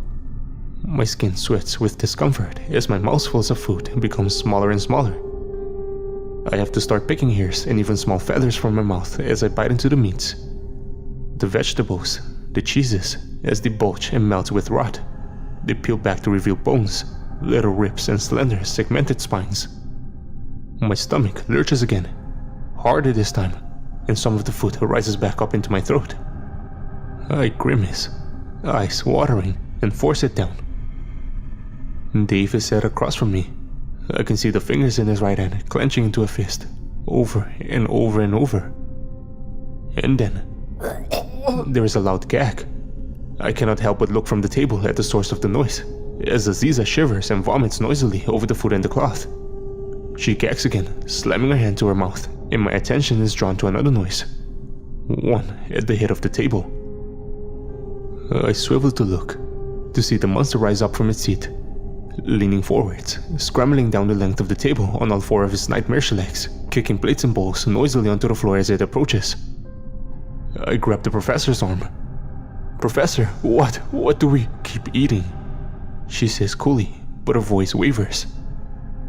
The feast goes on, and it takes every ounce of will I possess to drag my gaze from the approaching abomination, to return it to the revolting food before me, and to continue to eat.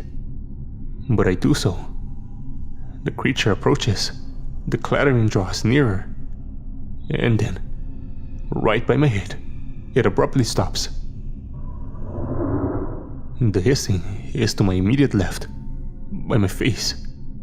If I were only to look up, to turn ever so slightly, I would see it. But I do not. I eat, and I continue to do so. We all do. Long after the food could ever reasonably be considered as such, forcing it down, bite after bite. The amount around us decreases. The plates and bowls start to empty.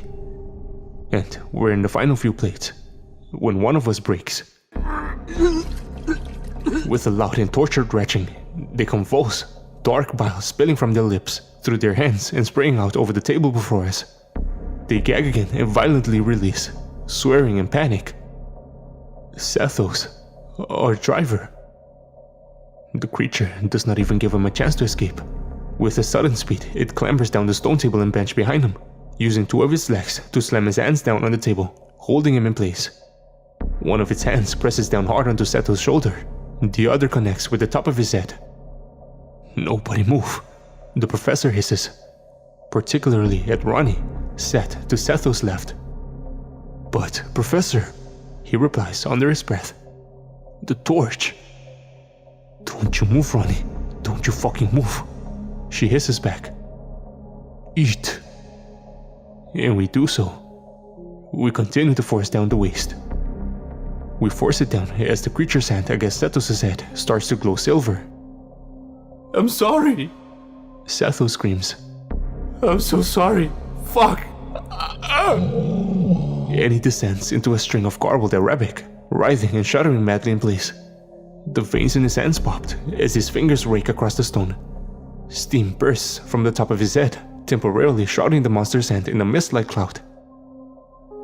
And when it disperses, Sethos.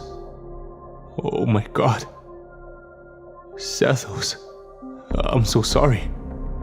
I'm sorry you chose to come down here with us in this place. When it disperses, the creature reveals, in its hand, Sethos' brain. Slimy and shivering, and our driver suddenly slumps forward, eyes lifeless, slamming down hard onto the stone with a terrible thud. Dark blood leaking from the hole in the top of his head, and indeed, it would seem his skull. The monster takes its prize and returns joltingly back to the head of the table. And we finish our feast. The last mouthful is mine. I force it down my throat with a strained swallow.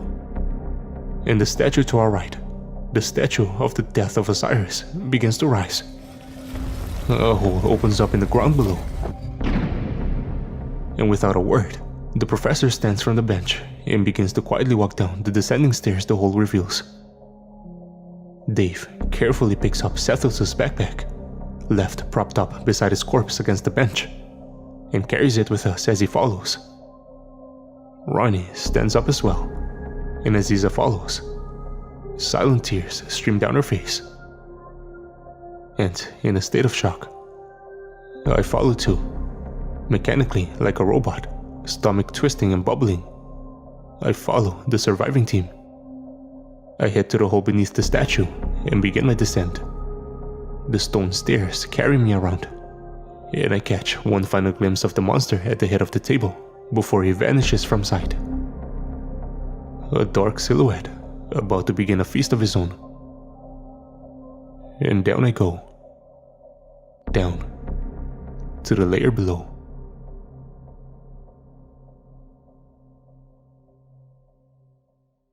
The second we arrive at the base of the stairs, Aziza is violently sick.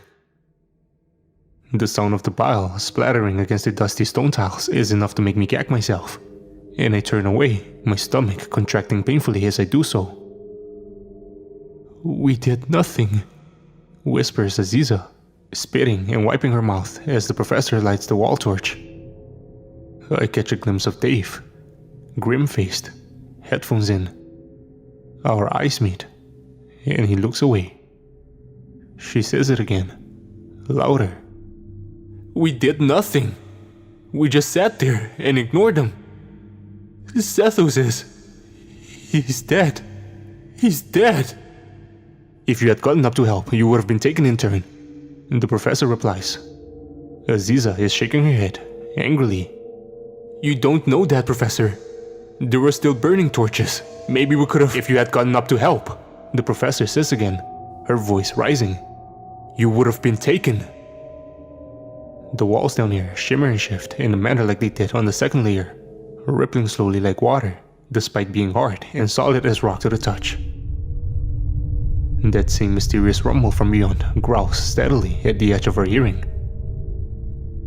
The professor sighs and rubs a hand over her forehead. I'm sorry, Aziza. I'm sorry there wasn't more we could do. But Sethos is gone. And without another word, she lifts her head and strides off, deep into the hall with its high ceiling and multitude of yellow-gray pillars stretching off into the gloom. Dave follows. Ronnie comes by and squeezes Aziza on the shoulder before doing likewise. I walk together with the girl at the back of the procession.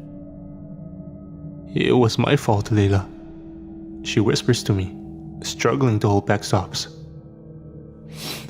I'm the one who made the first noise. I threw the monster over. It's not fair. I survived, and he didn't. Why? How is that right? I don't have an answer. I don't know what to say. So I just squeeze her close to me as we pass through the pillars, our footsteps echoing through the ancient darkness.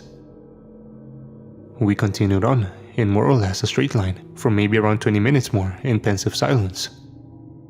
We passed through broken and fallen sections of wall, collapsed little arches and long-forgotten corridors of emberstone. There are many potential twistings and turnings, routes that lead away from the main path, so to speak.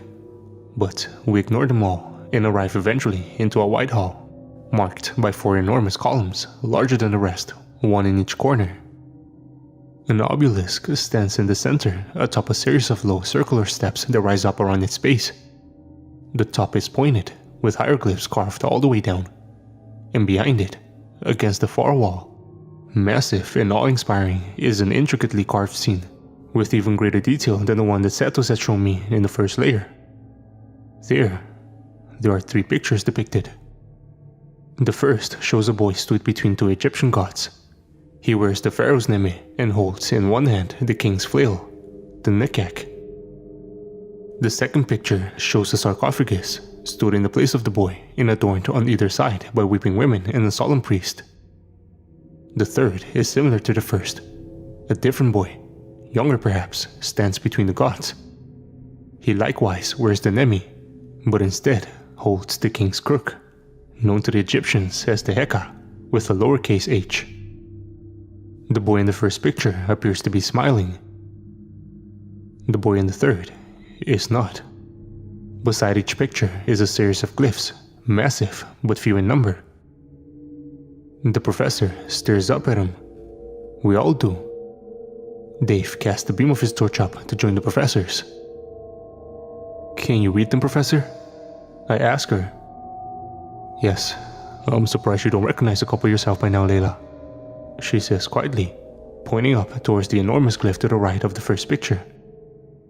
That symbol there is Osiris's own, the name of the pharaoh. To its right is a pictogram often associated with the coronations of kings and queens, and to its right is a number, the number 10. Besides picture 2 is Osiris's name again, the symbol for death, and another number, 11. And picture 3 shows the name of Amkaro, the usurper, the symbol for coronation, and a number again, 9. What do they mean, Professor? Ronnie asks, and Dave mutters something under his breath. Use your fucking head, mate, he replies. They're ages, clearly. They're the ages of the pharaohs. I stare at the carvings in shock. Ages? But that would mean... I think on the legend of Osiris and Amkaro, on what the professor had told us, that Pharaoh Osiris was supposedly a wise and benevolent ruler of Egypt, a man who was jealously murdered for possession of the throne by his younger brother, Amkaro the usurper, a lunatic obsessed with the occult. Professor, that would mean that the brothers were just kids. They were just children? The professor does not answer, She stares up at the carvings and rubs a hand across her lower jaw. I never even considered the possibility. What kind of 9-year-old would kill his own brother? She muses quietly. There's so much going on here that I just don't understand. Why wouldn't Rocco tell me any of this? Why would he keep all his research so secretive? And why did he just disappear? Speaking of Rocco, Professor, it's Aziza. Her torch still works, and she has it pointed towards the corner of the hall by one of the arches that leads away into the dark. I think you might have been right on one thing. I think he was here, or someone was at least. Look. And sure enough, her light falls upon a brown satchel, the strap torn and dropped with an apparent lack of care onto the floor by the arch, the contents strewn about the dusty ground. I gasp, bringing a hand to my mouth. I recognize it. It is Rocco's bag. I have memories of him haphazardly swinging it around with him back at Oxford. And from her face, I can tell that the professor recognizes it too. We hasten over to it, as that same ethereal rumble, that subtle seismic growl, reverberates gently around the far walls. He was here, the professor mutters as we root through the contents of the bag. Rocco was here. There's a pair of knives in the bag, a larger hunting knife and a smaller pocket knife. There's a shirt and a bandana, a scroll marked in hieratic, the common language of the ancient Egyptians, pages of scrawled and barely legible notes. And an amulet. A golden scarab, similar to the one we had used to enter the first obelisk, far above in the desert. I say similar, but truth be told, it could well be identical. I hold it in my hands. Professor, look at this. Is this the same kind of amulet that we used? The key? How did he manage to bring it through the stone with him? I envisage our own amulet, no doubt sat buried beneath the raging sands at the base of the lone obelisk. But she does not respond. She is staring at a photograph, an old one, torn at the sides. It's colorless, a picture of faded brown, and Aziza and I peer over her shoulders. It shows a group of explorers, old-timey looking folk, mustaches and monocles. Look at the man second from the right. The professor mutters, "Tell me what you see." I squint. The man appears to be smiling, but it's difficult to tell. In fact, the man kind of looks like Rocco. I whisper. "No, that's impossible, right? How old is this picture?" Aziza says, peering closer. "That doesn't look like Rocco. This guy has a big beard. Rocco doesn't have a beard." "Ah, yes," Ronnie snorts from a little ways away. "If there is only some way for a man to have a beard one day and not to have one the next, some kind of ancient Egyptian magic to grow or vanish here perhaps." Aziza sticks out her tongue at him, but I can't look away. It could be Rocco. Those eyes, the bridge of his nose. It could be him. It could be Rocco. But what would that mean exactly? How old is this picture? Ronnie and Dave have moved to one of the arches and peer cautiously around the corner into the darkness. I glance at them and am about to look down to the photograph. But curiously, Ronnie puts his hand on Dave's shoulder. I watch as he asks him something. He mutters close to Dave's ear in a low voice. There is a pause. Then Dave pulls back, angrily. I watch with surprise as he shoves Ronnie away, whispering something harshly under his breath. But I don't catch what he says. Ronnie looks shocked for a second, then puts out his hands and awkwardly laughs, tries to brush it off. But Dave does not laugh. He turns quickly to look back at us, and I drop my gaze to avoid meeting his eye, looking down instead at the items from Rocco's bag. There's something up with Dave. I don't know what exactly, and I know the professor says she trusts him, but I'm not sure if I can say the same. The professor carefully pushes the photograph into one of her many pockets, rolling up her sleeves to reveal more of those fascinating, ancient, tribal tattoos, and she begins to read through a page of Rocco's notes. It ends halfway down the paper in a scrawl. "She knows I am here," the professor reads aloud. her voice somber and low. Even after all this time, still, she remains, waiting, and I have woken her up. What have I done? She swallows. I cannot allow her to find me. If she catches a hold of me, then I am gone. I cannot be judged.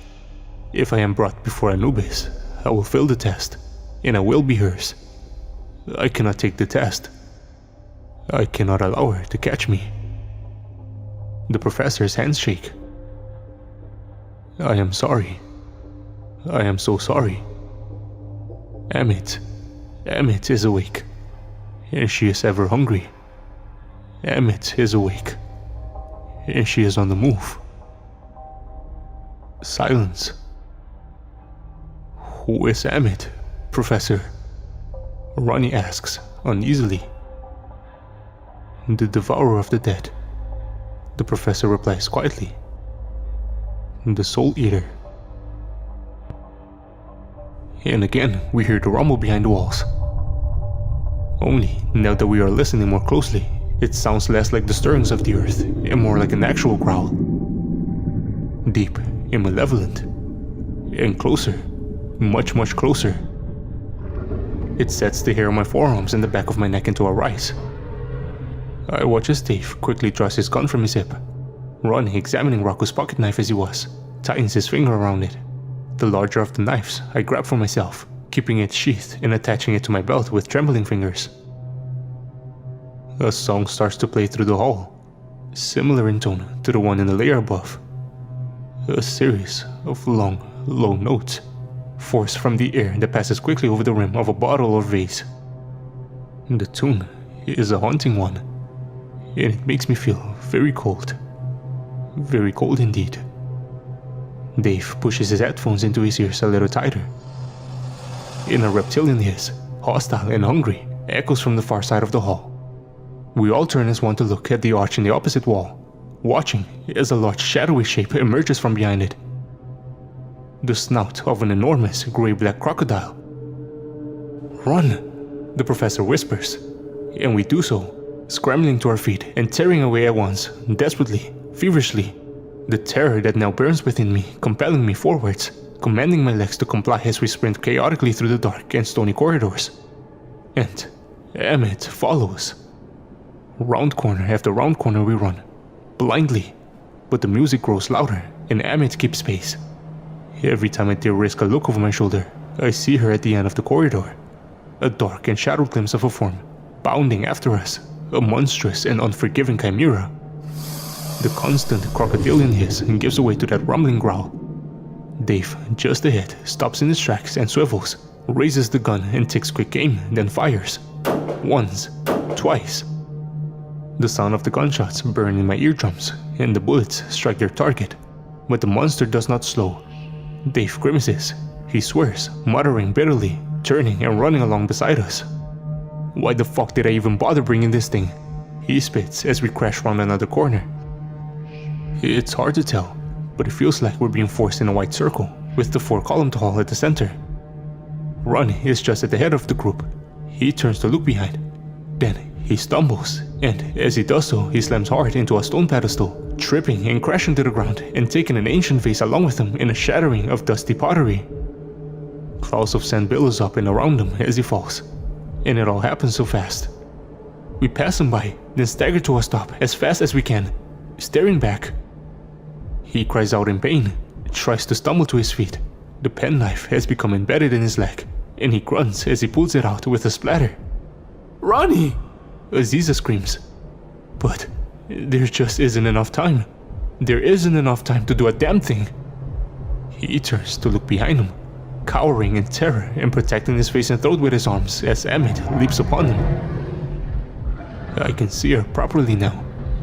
She is an abominable creature, the size of a hippopotamus or larger, and her eyes flash orange-red atop a massive gray-black crocodile's head. The scales that lead down her neck are lost behind a thick mane of dark and tangled hair, and beneath it her torso appears as one of a big cat, the scales replaced entirely with thin, fine fur. She slams a heavy paw against Ronnie's head as he screams in panic. Dave raises the gun and fires again, the final bullet in the magazine, and it plunges deep into Emmett's chest. But she doesn't retreat, nor even react. Holding Ronnie in place, we are powerless to do anything but watch as the great beast lunges down and grabs one of Ronnie's legs in her powerful jaws. He bellows in pain and thrashes around, trying to fight her off, but she starts to drag the man quickly back down the corridor and away in the darkness. He disappears around the corner, still screaming, his cries for help echoing off and around the walls. "We have to go after him," Aziza shouts, turning to us all, one by one, and we nod in agreement. But the professor is looking elsewhere. We follow her gaze and nestle down one of the adjacent corridors, between two broken walls and beneath the carving of a watchful eye or a set of stone steps descending down to the layer below. She stares at him, as if in a trance, but I grab her shoulders. I look into her wizened and weather-beaten face. "Professor, we have to go after him. We have to go after Ronnie. We might still be able to save him." And her eyes refocus. Yes, of course. She stands up straight. Her energy, renewed, ripples through me. "What are we waiting for?" she asks, and we retrace our steps, boldly, hastily following the sounds of Ronnie's cries above the haunting melody in the air. Round corner after corner, we pursue the Soul Eater Emmett, having to pick up the pace to avoid being totally left behind. And we are led to another hall, one with 6 columns in place of 4. It is grayer in here, and we watch as quietly as we can from behind a broken wall, crouched, catching our breaths as Emmett drags Ronnie to its center, dropping him at the base of a giant statue. A jackal-headed man, the god Anubis. The statue's right hand is empty and open, but in his left he holds a colossal set of scales, with one scale empty, and on the other an enormous feather. It looks at first to be organic, but it glitters in the low light like a precious metal. Ronnie writhes in agony as he clutches his bleeding leg, and the Soul Eater bounds to the statue's side, settling on its large, powerful hind legs, legs that don't seem to match its torso. She sits quietly, hissing hungrily, eyes fixed on the man in the center of the room. And the statue of Anubis stirs. "Professor," I hiss. "What are we going to do?" "I don't know," she replies. I don't know." We watch, mesmerized and awestruck, yet held firm in the grip of fear as the great statue looks down at the cowering figure of Ronnie before it. Dust falls like rain from its limbs and shoulders as it raises a hand, tilting its wrist, and what I can only describe as a kind of slow, pale lightning descends from the shadow above, crackling through the air and striking down into Ronnie's chest. I make to lurch forwards instinctively, but Dave grabs my forearm and holds me back. Ronnie is lifted into the air. A shadow forms beneath him as he struggles, his head twisting from side to side, convulsing with the energy. And then, the lightning is gone. He falls with a thud to the stone floor, groaning in pain. The lightning reforms as a ball in Anubis' raised hand. It cracks and flashes and takes the form of a large and beating heart, throbbing in waves of shimmering light. It reddens and hardens into solid flesh, still beating, and falls with a sickening thud down into Anubis' stone palm. "It's his judgment," the professor whispers. "They're going to weigh his heart on the scales." And sure enough, Anubis grips the heart and slowly places it onto the scales, on the empty side. He raises them up on high, and we can only watch as they tip one away towards the side of the heart, then back the other towards the side of the feather. "The feather of Ma'at," the professor whispers. "If the heart of the judged is lighter than the feather, it will be deemed that its owner lived a virtuous life, noble and true. If the heart is heavier, then it will be devoured." "Devoured?" Aziza whisper before she is shushed. "And how noble and true a life has our pal Ronnie lived then, do you reckon?" Dave mutters dryly, eyes fixed on the tipping scales. They rock from side to side, From the heart to the feather. From the feather back to the heart. Ronnie, on his damaged leg, tries to stagger back and away from the statue, but a warning growl from Emmett keeps him in place. Saliva drips from the monster's mouth and onto the stone below. "Please!" shouts Ronnie up to the statue. He must by now have at least an idea of what is happening. "I lived a good life. I paid my taxes. I gave blood for Christ's sake. I have so many more years left in which to do good. Just give me a chance. I'm not ready to go." The scales settle. The heart, it would seem, is heavier than the feather. And the statue of Anubis slowly turns from the scales to look back down at the man before him. Ronnie laughs awkwardly. "That's good, right?" he asks. The ground shakes. Anubis reaches out and grabs the heart in his giant, heavy stone hand and drops it. It falls through the air and lands in front of Ronnie, who staggers back in alarm as it splats against the ground.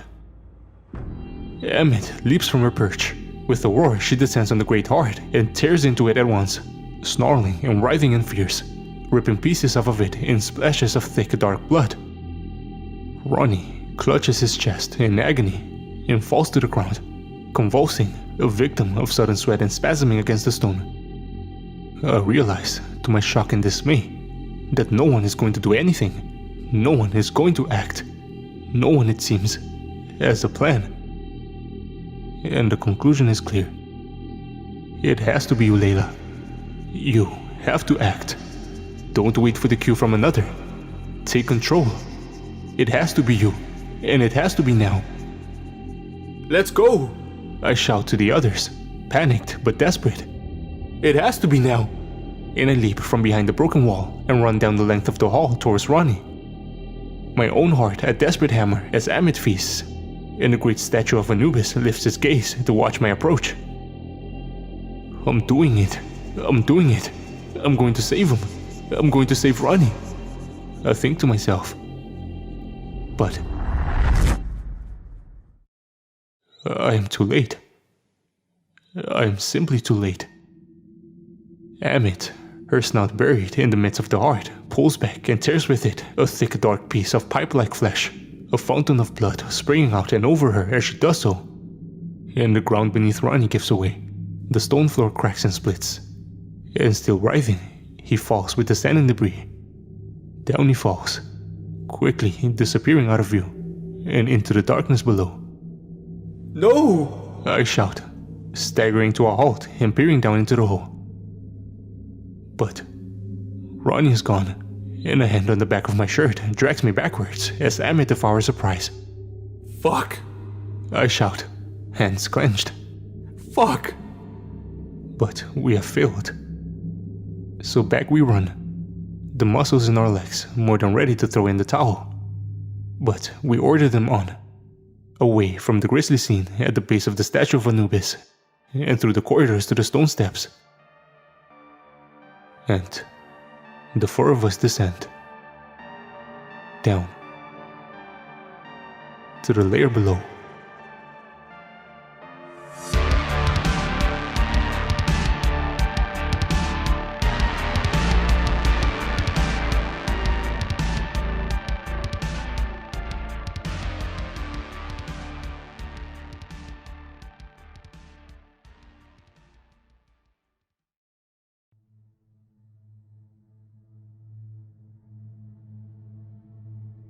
We reach the bottom of the steps and arrive in the fifth layer.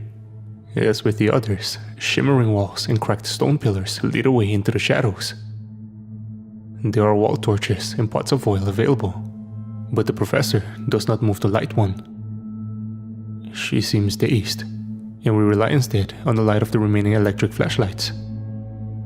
Despite the similarities with the previous layers, this level of the tomb is different, in the sense that bizarre translucent clusters of whitish pink crystal are clumped together over cracks in the wall and against the bases of the pillars. Some are no larger than a handful's worth. Other such groups are big as barrels and glitter spectacularly in the light of our electric torches.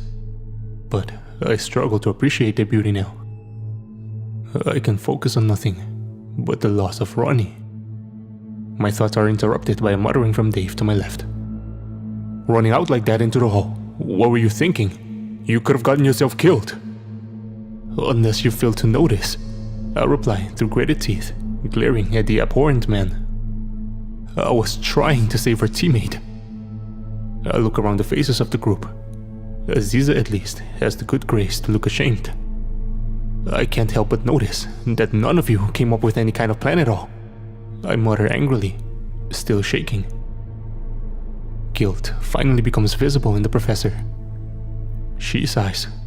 It's deep and sad, and her voice shudders as she pushes the loose strand of white hair away from her forehead. "I had no plan," the professor admits, whispering through the dark.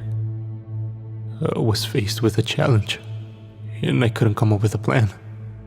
In the moment, I had nothing. I let him down.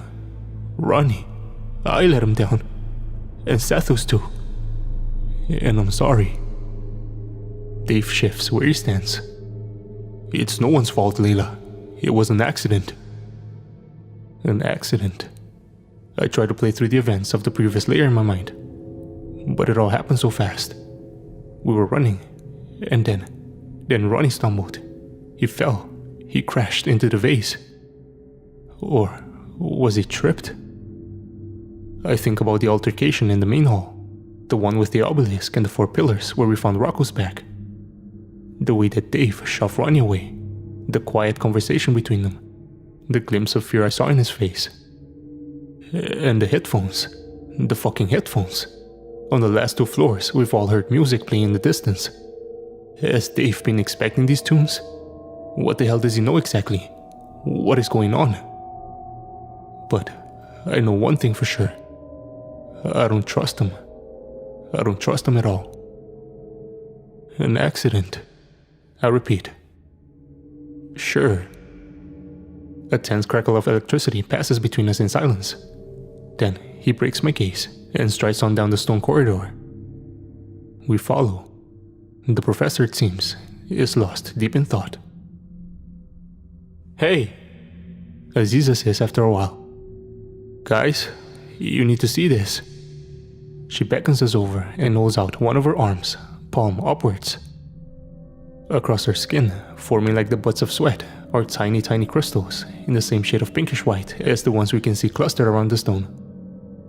We watch in amazement as they grow slowly but steadily in size.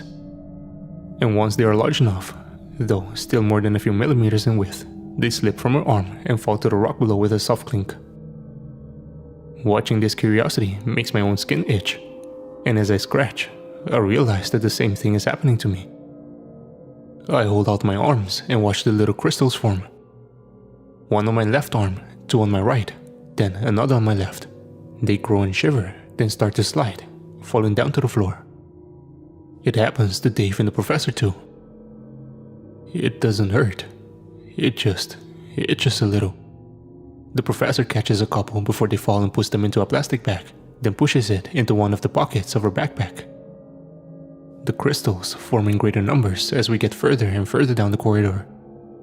I feel them slide down the legs of my trousers and bounce off the edges of my shoes. I can see them bud on the back of Dave's neck. And as for the professor, occasionally Professor Winterfield gets stuck. She has to force her boot up from the rocky floor, accompanied by a crunch and a little rain of shattered crystals from the soul. I watch the fingers on her torch hand become bound together by the encroaching crystal. She has to keep swapping her grip, clenching and shaking her fingers to disperse the glittering pinkish white. She twitches her neck, and a small shower of the crystals shower down over her shirt from the shadow of her jawline. She rubs it in frustration. "Fascinating," she mutters to herself. "Quite fascinating indeed." I tug at my collar. I feel a collection of crystals roll down the back of my shirt. The air becomes thicker and thicker. I'm having to take deeper and deeper breaths with every step. Aziza stumbles, and I have to reach out to stop her from crashing into the professor beside her. It's becoming really rather difficult to think. The corridor rounds a corner to the left. To the right, an enormous but narrow-necked face sits on the floor. The carvings of hippopotami across it alive with the dancing reflections of unseen flames. The light comes from around the corner, and we come to an uneasy stop, crouching and peering around it as a team. There's a fallen section of stone for us to hide behind. And hide we must, because, to my dismay, the orange glow of the torches reveal a dangerous and unfortunate scene. An enormous chamber, maybe half a dozen meters or so ahead. A stone table sits in the center, and upon the table lays a corpse. 9 men surrounded this table, and they all attend to a different task. The skin of their chests and shoulders fades and peels back into gray-green scales around their necks, and these scales carry on up over their shining, snake-like heads, eyes bright, yet black. One of these men is chanting in a low and terrible voice. One stands waiting to the side with a glass jar filled with what looks like salt. 2 others hold the body steady as the 5th carefully pushes a long and thin hook up into the corpse's nose. I watch in disgust as the man angles the hook, then carefully, cautiously draws it back out, and with it a clump of grey pink mass. Brain tissue. A mental image of the monster on the 3rd layer, hungrily tucking into Sethos' brain, comes to me, and my stomach convulses as I suppress a gag. A collection of animal-headed jars stand on shelves of stone alongside, and beyond is something I can only describe as a river of fire. It appears from behind a rock wall and winds off out of sight behind another.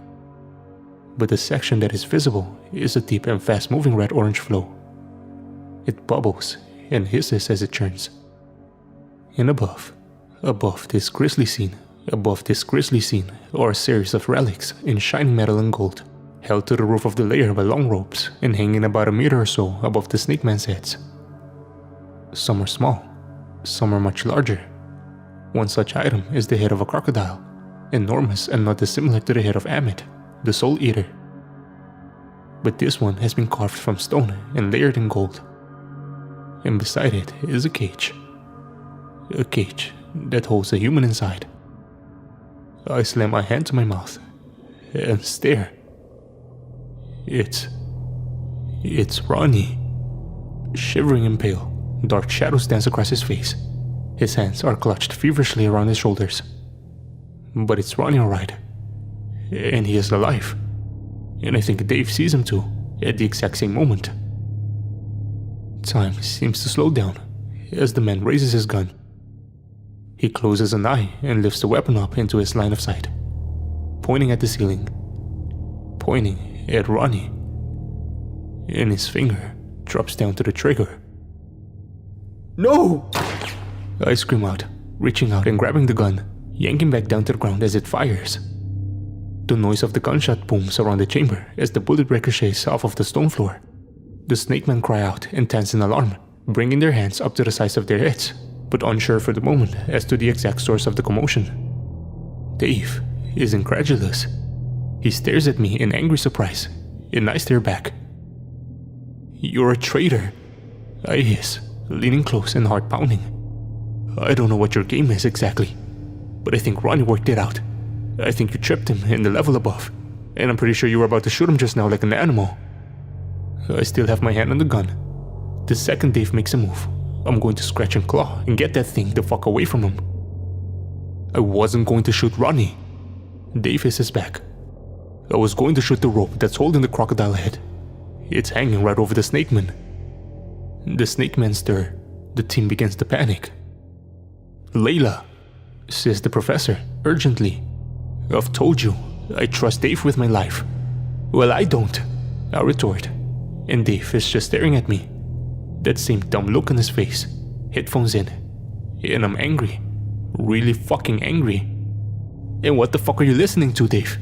You knew about the music in the layers above, didn't you? And you've been trying to drown it out. So what are you listening to exactly, huh? What are you listening to?" I release the gun in rage and instead grab and tuck the headphone cord near the base. His phone is pulled from his pocket and I snatch it, pressing and tapping my fingers all over the screen as the headphones are disconnected. "No!" he shouts, finally returning to life and jumping frantically forwards, trying to take it back. But as he pushes me, the phone slips from my fingers and flies through the air. It hits the rim of the enormous vase to our right and promptly falls inside with a clatter. For fuck's sake! He shouts, shoving past me and looking down the neck of the vase. But it is too narrow. He cannot fit his hand inside. He groans with frustration and turns to me.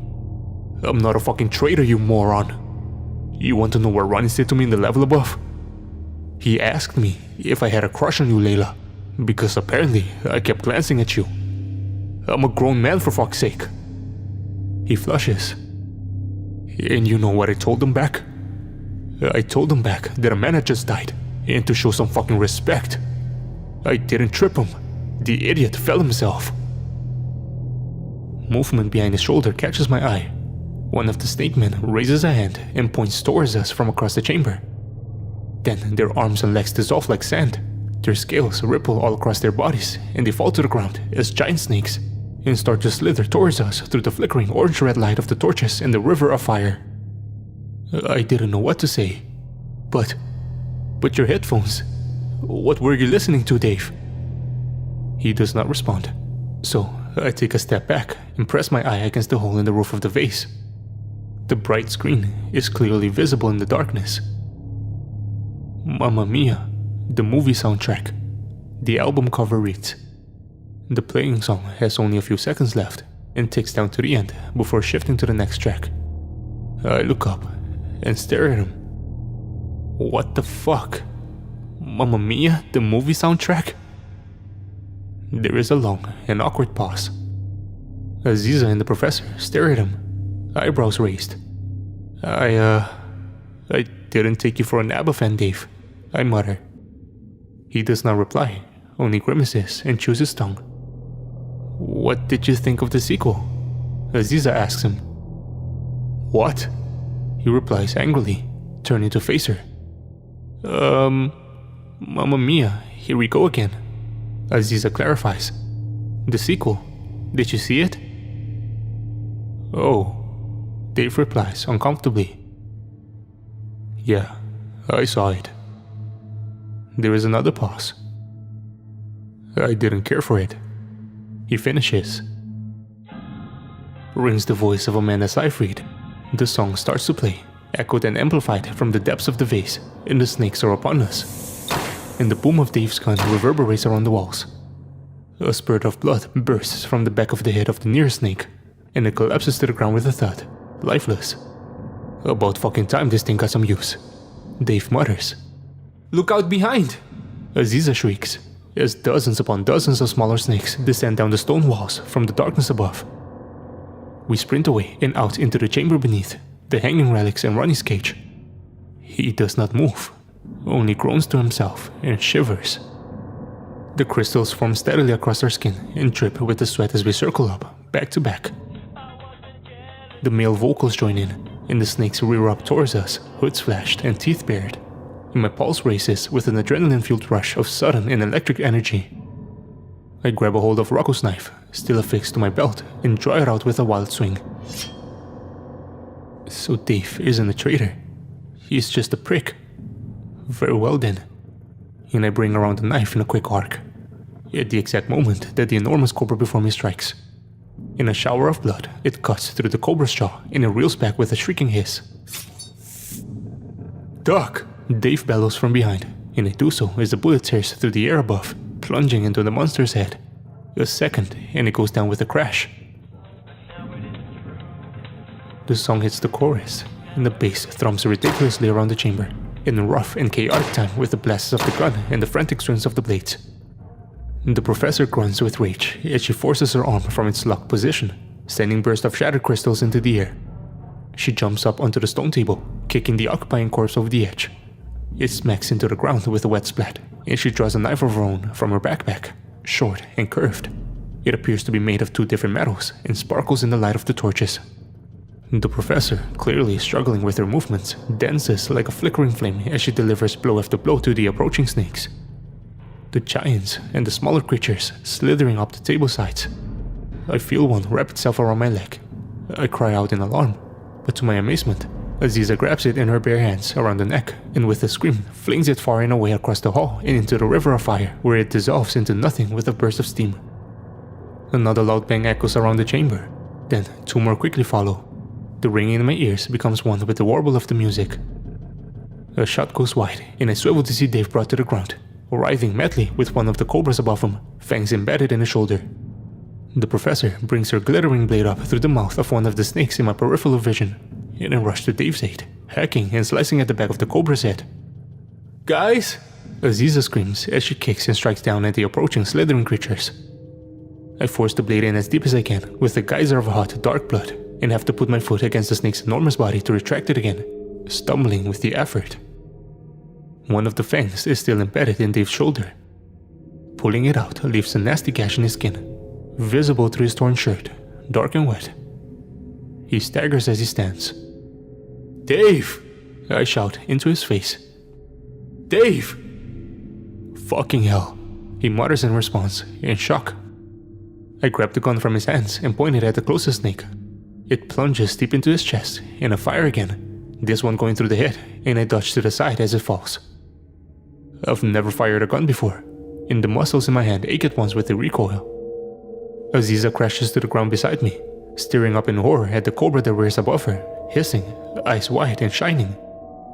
I bring around the gun to fire, but the chamber is empty. The trigger clicks uselessly. The jaws of the enormous snake hang low. It tenses, and with a whip of air from the direction of the stone table, the professor's glittering blade strikes the beast in the side of the head. It wavers, still hissing, and Aziza reaches out for Rocco's knife, bringing it up in a quick motion and slicing open his chest with a grunt of exertion. The snake drops. It is the last. As it connects with the rock of the ground, the remaining smaller snakes seem to lose interest. They alter their courses and slither away, back up the walls and into the cracks, disappearing quietly into the shadows. And the song comes to an end. I slump to the ground exhausted. Suddenly I'm painfully aware of the ache not only in the muscles of my hands, but all across my body. The track switches over to Meryl Streep's rendition of Super Trooper. The professor jumps down from the stone table with a grunt of effort, every step sending little bursts of crystals from her joints. She squats down by the nearest cobra and pulls the knife from its head. I gasp for breath. "Professor, you've had that knife the entire time?" "Yes," she replies, wiping it clean and stowing it back into her bag. "Please, don't think less of me. I would have used it against the creature in the second layer if I had believed it would have worked. And as for Amit," she shudders, wiping the sweat and crystal from her forehead. "I'm not sure. I'm really not. I fear few things, like I fear that monster." A conversation for another time, perhaps. "Professor?" I wheeze. "Dave. He was bitten." "Yeah, I think I'm alright," he mutters. He's pale, but he started moving around again. "I don't think I've been injected with venom or anything. It hurts like fuck, but I don't feel poisoned." "A dry bite, perhaps," the professor replies. "We'll keep an eye on you nonetheless. I'm carrying a syringe of anti-venom, for the Egyptian cobra at least, but it really should be administered in a hospital setting. If you have any difficulty breathing, any blurred vision, let me know at once and we'll abort the mission at once and get you out of here."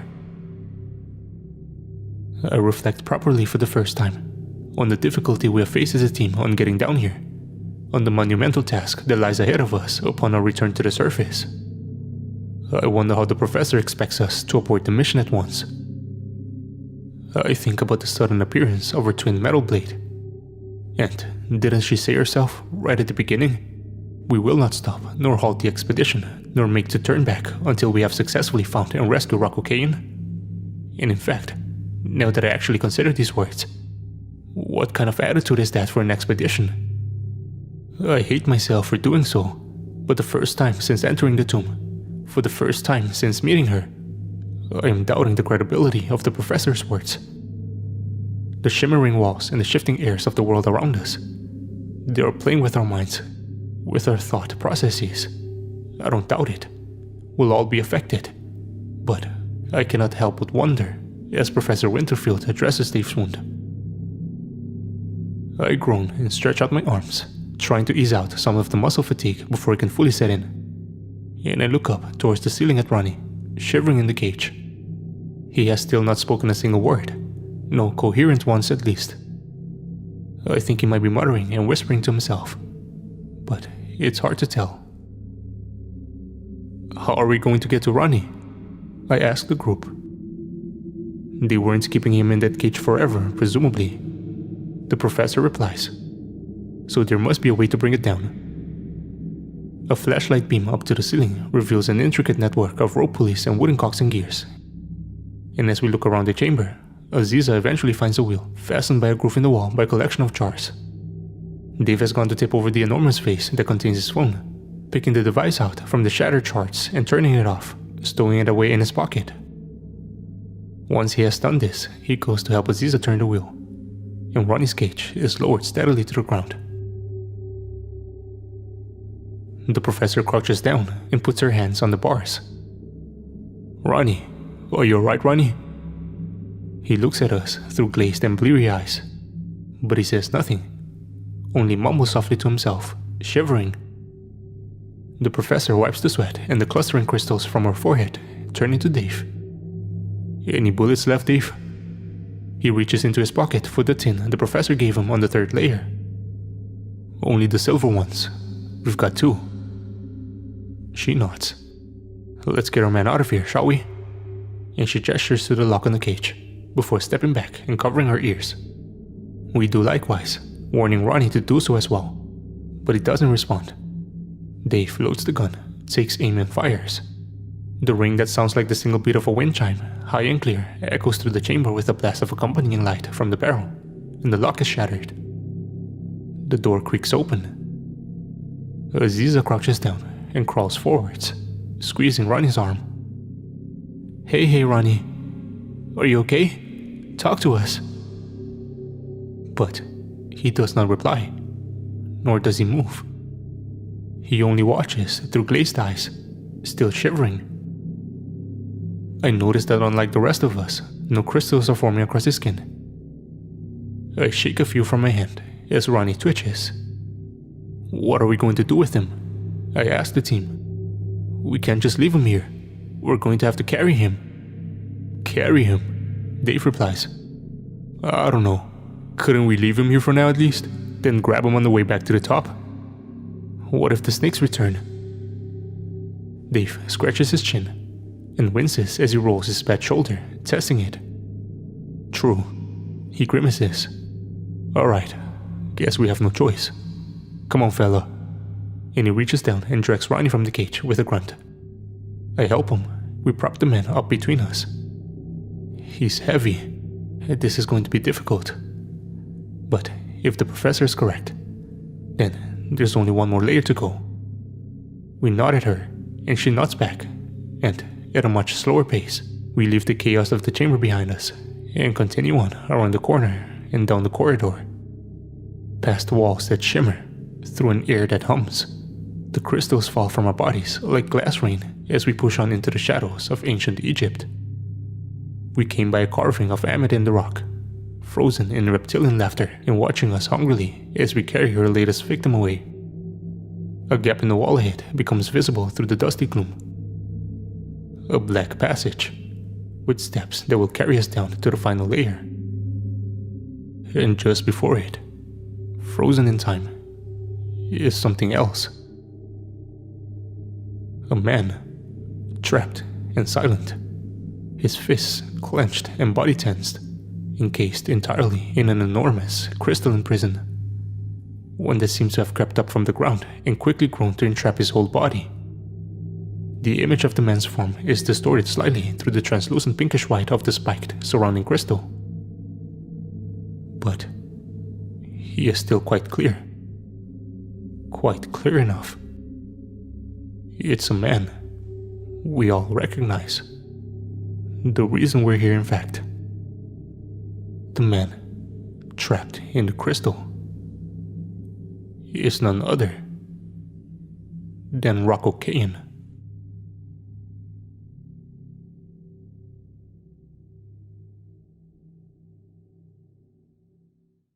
Rocco! The professor exclaims, darting around the massive outcrop of crystal, placing her hand against it and staring through the shimmering surface into the face of Rocco Kayan. He neither moves nor responds. I'm not sure if he even can. Smaller, lighter little crystals cascade from her fingers and fall from her elbows as she examines the bizarre structure, tapping it thoughtfully as the gears turn in her brain. He's here. He's actually here. I knew it. I knew it. Her face has completely alighted. She shakes her head and brushes her hair from her eyes. Rocco, she whispers. Maybe we'll finally get some answers to all this bullshit. Dave grunts as he lowers Ronnie to the ground. If he's even alive in there. So how are we going to get him out? Asks Aziza. There were no crystals on the layer above. Maybe we should try and take him back up there? What? Back to Amit? Dave says. And besides, we can barely carry Ronnie. How the hell are we going to carry him and a massive heavy bit of crystal like this? Could we even carry the whole thing between us? What if we don't have to take him all the way back? I suggest, gesturing to the dark passageway and the stone steps that descend down to the final layer. What if we just need to get him through there and down to the layer below? Down? Why would we go down? Aziza asks. This is Rocco. We found him. Mission accomplished. I think we've all seen enough, right? Let's go home. But we can't go home without Rocco, I reply. And we can't carry him. Not like this. What if we just take him down to the next layer, let this crystal crumble away, and then hightail it back through as a team? Hightail? And how are we going to do that with Ronnie here? Dave asks. Well, maybe the professor and Rocco could run on ahead, and we could carry Ronnie behind.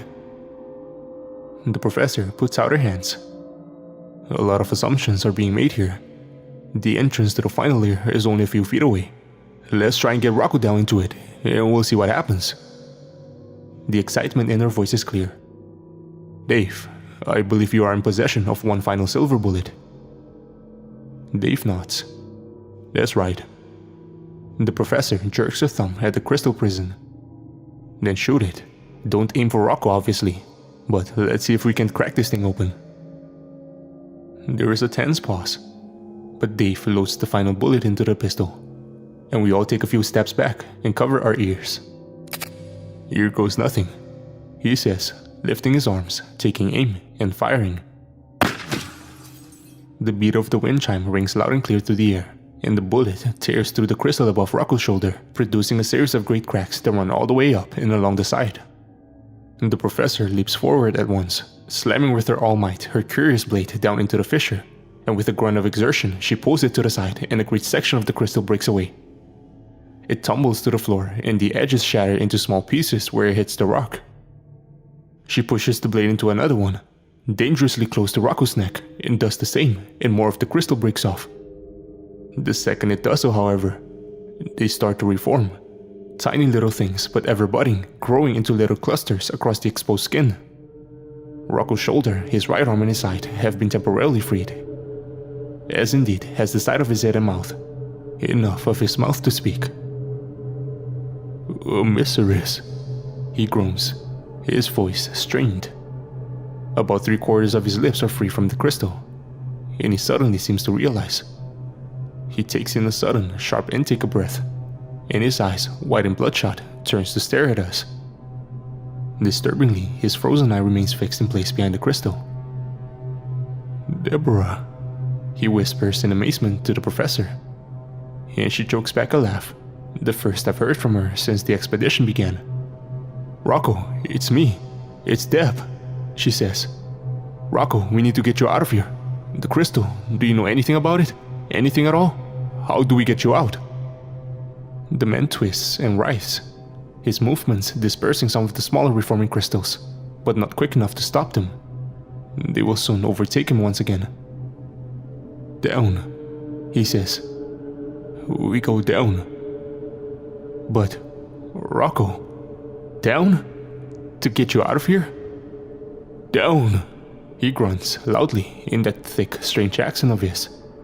The one I haven't heard in such a long time. I must. You must get me down to the level below, Deborah. Quickly. The professor runs a hand over her forehead, sweating, but she nods. Right, she replies, then turns to us. Let's do this. Let's get him down. She continues to hack away at the chipped crystal, cutting away as many of the larger chunks as she can, and we move to join her. One of the cracks descends down towards his feet, and this is the one I attack now, working as fast as I can to break the crystal from the ground. With the shatter of crystal, Rocco is able to raise one of his legs, and he groans with the presumed rush of sudden ache. Another 10 or 20 seconds later, and Rocco is disconnected from the ground. The largest chunks have been broken away, but they reform before our eyes, and half his body, including most of his head, his chest, and his left arm, are still entrapped in the mysterious substance. Dave and the professor catch him as he falls to the side, straining under the combined weight of his body and the additional crystal, but they are able to successfully prevent him from slamming into the ground.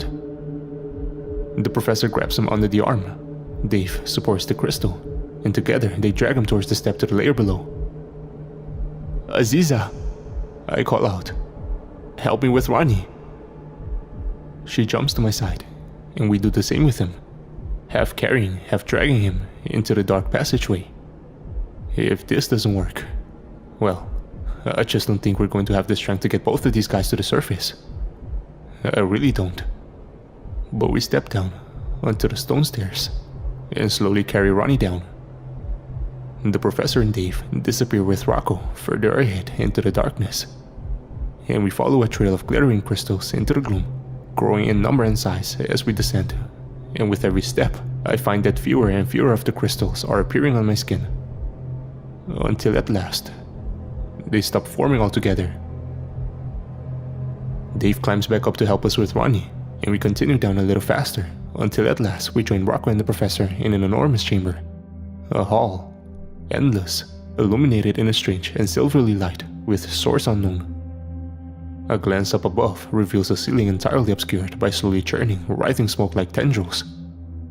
Like vines or tentacles of dark mist, they squirm above us, reacting perhaps to the shuddering and rumblings that come through the ground below. Rocco is slumped against the wall, and the professor tears the last chunk of the crystal attached to the shoulder away onto the ground with a grunt. It hits the rock and shatters into hundreds of little pieces. Rocco grimaces and stretches, the last of the smaller crystals falling from his joints like sands as he does so. A last-ditch prevention method, he mutters, shaking away the grains of crystal as we set up Ronnie against the wall beside him. Its effect is strengthened the more one knows about Osiris. After all, who in their right mind would come so deep down into the tomb unless they were searching for the pharaoh himself? He looks at his hands, clenches and unclenches them. I can hear little cracks from his fingers as he does so. The amulet was supposed to protect me, but I dropped it in my haste in the layer above. Foolishly, I thought I could still make it. I was wrong, and it cost me.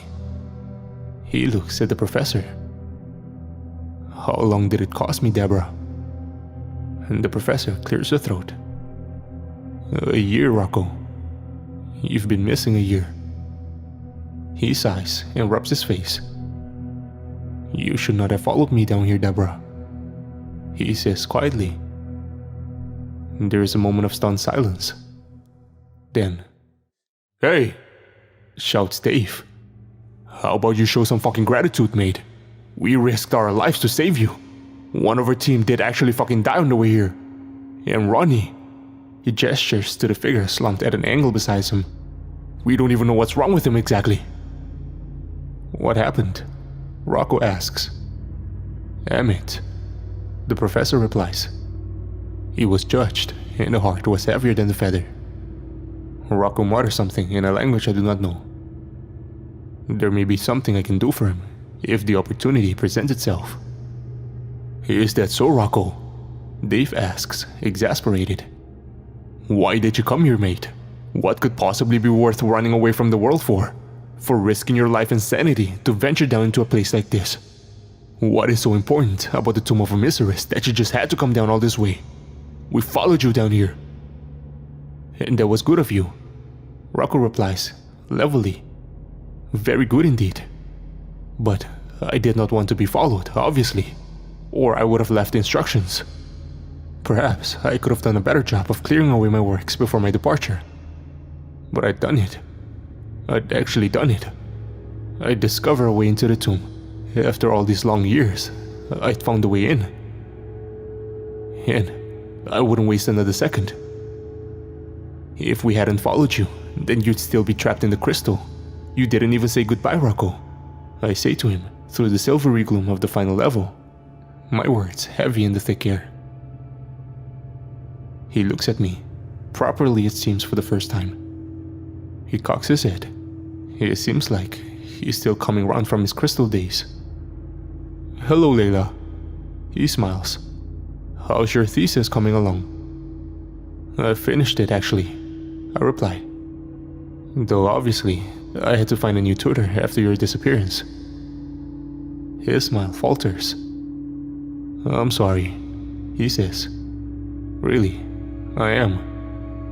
Why did you leave, Rocco? I ask him. Why would you just disappear without a trace? He glances to the professor, to Ronnie, then back at us. I was ashamed. I still am, of many things. The connection I formed, with you in particular, Deborah. Why? The professor replies, startled. Why would you say that? Because I knew it would have to be broken, eventually. Just tell us what's going on, Rocco, the professor says, emotion rich in her voice. And we can get out of here. We can go back. We can go back to Oxford. Rocco sadly shakes his head, wincing as he stands. I can't go back, but I can't ask you to come with me either. If you return to the layer above, you will find my back dropped to the floor near the main chamber. The amulet inside will allow you passage back to the desert. Fuck off, Dave grunts. I haven't come all the way to fucking Egypt just to wake you up and send you on your way.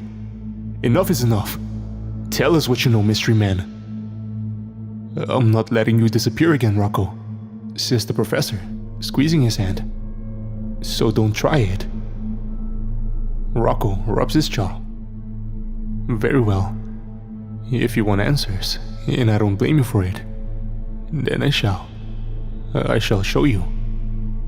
Leave your man here by the wall. He is in no imminent danger. And maddeningly, without another word, Rocco strides off, stumbling a little at first, but he quickly finds his space, and off he goes through the chamber, surrounded by silver-gray shadows and beneath the dark and swirling tendril mass that covers the ceiling above. The professor follows at once, elation at his rescue mixed with confusion at his reaction. She does not seem quite sure how to react. Aziza and Dave and I stand in place a moment longer, looking at each other, before following uneasily. This is not how we pictured the rescue of Rocco would go at all. Certainly not how I pictured it. The professor is in love with Rocco though, that much is abundantly clear. I'm a fool for not realizing sooner, all things considered. I can see it in the way she looks at him. I wonder why I never noticed it back at Oxford. Maybe she didn't realize then either. Maybe it was Rocco's disappearance that forced the professor to confront her feelings. Who is this man? Dave asks under his breath. I think on the picture that we discovered in Rocco's satchel, the old and faded photograph of the man that could well have been Rocco with a group of explorers. I think on the journal extract that the professor showed me herself. And truth be told, I do not know anymore. I do not know this man. But our questions are about to be answered. A bright and blue flickering flame has been growing steadily in strength as we made our way down the ancient corridor, and we now stand beneath it. It hovers, suspended between the rumbling ground and the slithering world above as a spherical ball of blue flame fire, and the light of it reflects like water in Rocco's eyes. They look old, I decide, and sad. He closes them for a moment and takes a deep breath. Then he speaks some words, low and powerful, in a language I do not recognize. Friction shivers through me as his voice reverberates around the chamber, and the man raises his arms up to the fire. His hands, I notice, have begun to bulge and warp. In the same manner as the walls on the second layer, the same manner in which the professor's own hands were shifting before she turned us all to stone. His eyes flash like silver lightning, and he throws his arm out wide, and great streams of blue fire burst from the sides of the sphere, dozens of them connecting together like rivers or veins, like a network of neural pathways. They spread out above us, sparking and crackling, and through them, I see two boys playing by a lake, lined with palm trees and full of sparkling water. They are outside, and the desert sands twinkle in the light of the sun beyond. A temple, ancient by design, but clearly only recently constructed, stands in the near distance. The boys are the two from the murals, the carvings on the fourth layer, the layer of Amit, the Soul Eater. They are Omisiris and Amkaro, the boy pharaoh and his younger brother.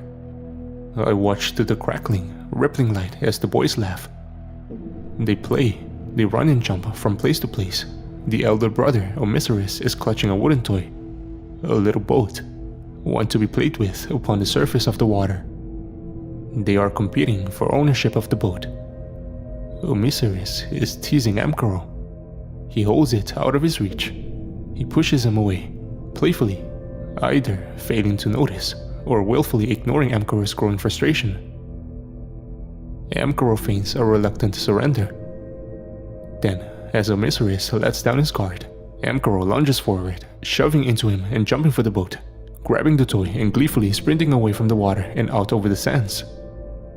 Omisiris is winded. Knocked to the side he falls, and anticipating the splash of the cooling water, he makes no effort to defend his falling body. He does not anticipate, however, the enormous rock that lurks below the surface. A stray and unused piece of building material, perhaps. His head strikes the side, and that is all it takes. His consciousness is knocked from his body. And face down, he breathes in great mouthfuls of water. And he passes. Amkaro comes to a stop beneath the shade of a palm tree, gasping for breath, laughing at his victory over his elder brother. He turns. He calls for him from across the beach. He shouts Omisiris' name, but he does not realize anything is wrong, until he notices the blood. The boy panics. After a long and terrible pause, he makes to run back to Omisiris, then changes his mind and hits for the temple. Then, again, he turns back and returns to Omisiris, the tears already flowing. He grabs his brother and hauls him up onto the sands. He shakes him. He speaks to him. He screams into his face. He uses his hands to open Omisiris' mouth, reaching in and trying to pull out the wet lake sand that has become stuck in his gums, his teeth, his tongue and throat. He slams on Omisiris' chest, desperately. Then, he runs again, sprinting desperately to the temple, shouting, crying for help. The scene in the blue fire warps and changes. Time passes. The sands swirl. And Amkaro is crowned the pharaoh of Egypt. He does not smile as the neme is lowered onto his head. He shows no pride, no joy, and no gratitude as he stands and surveys the thousands of subjects that bow down in the sand before him. Only guilt. The sun sets. The moon rises. Over and over again. The wind blows through the trees of the Nile, and as the years pass, Egypt descends into a slow chaos. Amkaro cowers in the dark. He neglects his duties and instead pores over his scrolls, ancient even by his own standards. He whispers with banished priests in the shadows of the kingdom's borders. My eyes reflect the brilliant blue of the flames as Amkaro draws and carves circle after circle, shape after shape on the walls of an enormous chamber. Some of these shapes alight. They speak to Amkaro, and he speaks back. I watch as he grows into a young man, as his shoulders broaden and muscles grow. He commenced the construction of bizarre and enormous buildings. The shadows of one such structure failed to fall in the way he expected, and with an angry voice and dark shadows of his own beneath his eyes, he orders it to be torn down and built again from scratch. We watch Amkaro grow steadily into a man before our eyes. Energy ripples around the chamber, and my hair is blown about my face. I cannot look away. And the man that Amkaro, the supposed usurper, becomes, the man that the boy grows into, is one that we all recognize. He stands before us, with his arms raised, and eyes bright with silver glow. He is Rocco. The two are one and the same.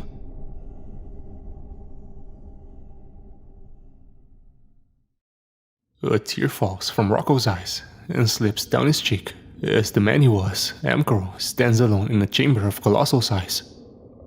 A dark object lies above him on the steps. The surrounding pillars leak sand and dust as the intricate network of carved lines and drawn shapes in the stone shimmer and ripple as one. Cracks and crystals form in the wall as the veins bulge across Amkaro's arms and neck. He roars with bitter determination, eyes aglow, shaking with adrenaline as he raises his hands. And the object on the steps begins to twitch. It rises too. The mummified body of his brother, Omisiris. Energy flows from the patterns in the wall through Amkaro and into the corpse of Omisiris.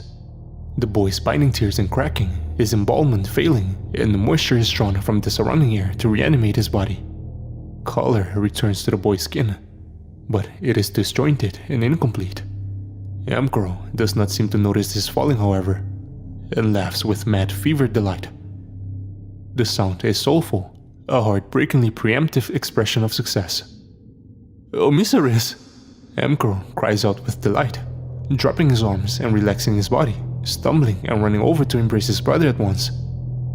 But Omisiris only screams. The energy in the enormous chamber did not dissipate as Amkaro dropped his arms. It instead hangs dangerously in the air, and as Amkaro squeezes his supposedly reanimated brother tied to his chest, the mysterious forces seem to change their allegiance. Omisiris screams in a rage, in a twisted and monstrous voice, and one that Amkaro clearly does not recognize. The boy rises up into the air, and Amkaro is cast back, thrown out across the stones, and a brutal and regretful battle of wills begins to take place. The energy leaps from pharaoh to pharaoh. Amkaro bellows in pain and confusion, convulsing under the pressure. "Omisiris!" he roars in the electric gale. "Omisiris!"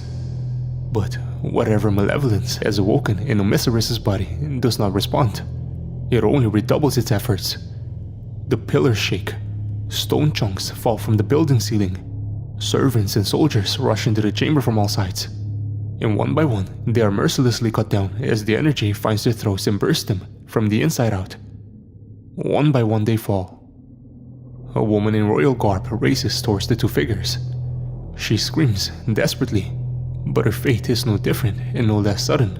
Her throat explodes in a shower of blood and light, and down she goes like a rock. Amkaro shakes his head madly from side to side. He begins to chant. Under great strain, he rolls his hands and moves his arms like flowing stream. His voice becomes louder and louder and louder until there is a mighty and rolling boom. Light bursts from between the two combatants, and dust is blown violently out at all angles as pieces of the wall and ceiling come tumbling down. And when the dust settles,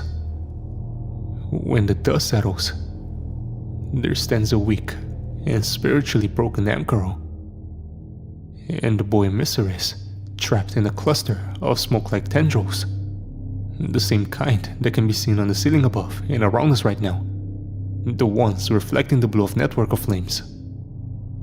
The tendrils in the vision seem to keep Omisiris from moving. They bind him, but he is very awake, and his eyes glow as he sends them out like hungry and vengeful tentacles towards Amkaro. The man throws up his hands and crystal bursts from the stone beneath, entombing Omisiris and tendrils together. And yet, the boy's eyes still flash. And time passes again. We see Amkaro teeter on the edge of insanity, ordering the construction of a great and elaborate tomb, one that begins deep beneath the earth. We see the terror in the eyes of his closest advisors as Emperor weaves dark and mysterious spells into the tomb's walls. Spells designed just as much to keep Osiris below as to keep others from hidden beneath. I will return for him. Emperor repeats, over and over. His words in the blue flames, ancient Egyptian, yet echoed around our chamber in a way that we can understand. I will return for him. When my abilities allow. When I possess the knowledge. When I have the strength to save him. I will return. I will come back for you, Osiris. I promise. And as the seasons pass, the tomb grows taller. It rises above the ground, protected by thick and towering walls, and atop it stands an obelisk, carved with a 6-segmented snake. It strikes up like a spear high above towards the sky. One fateful night, many years after the completion of the tomb, Emperor stands at the base of the obelisk. He believes, finally, that he now possesses the sufficient control of Heka to successfully save his brother. He runs his hands across the obelisk. He tries to enter. He chants under his breath. He mutters spells and draws shapes in dust. He begins to throw his hands up like waves, this way and that with the winds of the desert. His efforts fierce. Rising anger manifests as lightning upon the horizon. But the hours pass, and despite his best attempts, he cannot open the tomb. For one reason or another, he cannot return inside.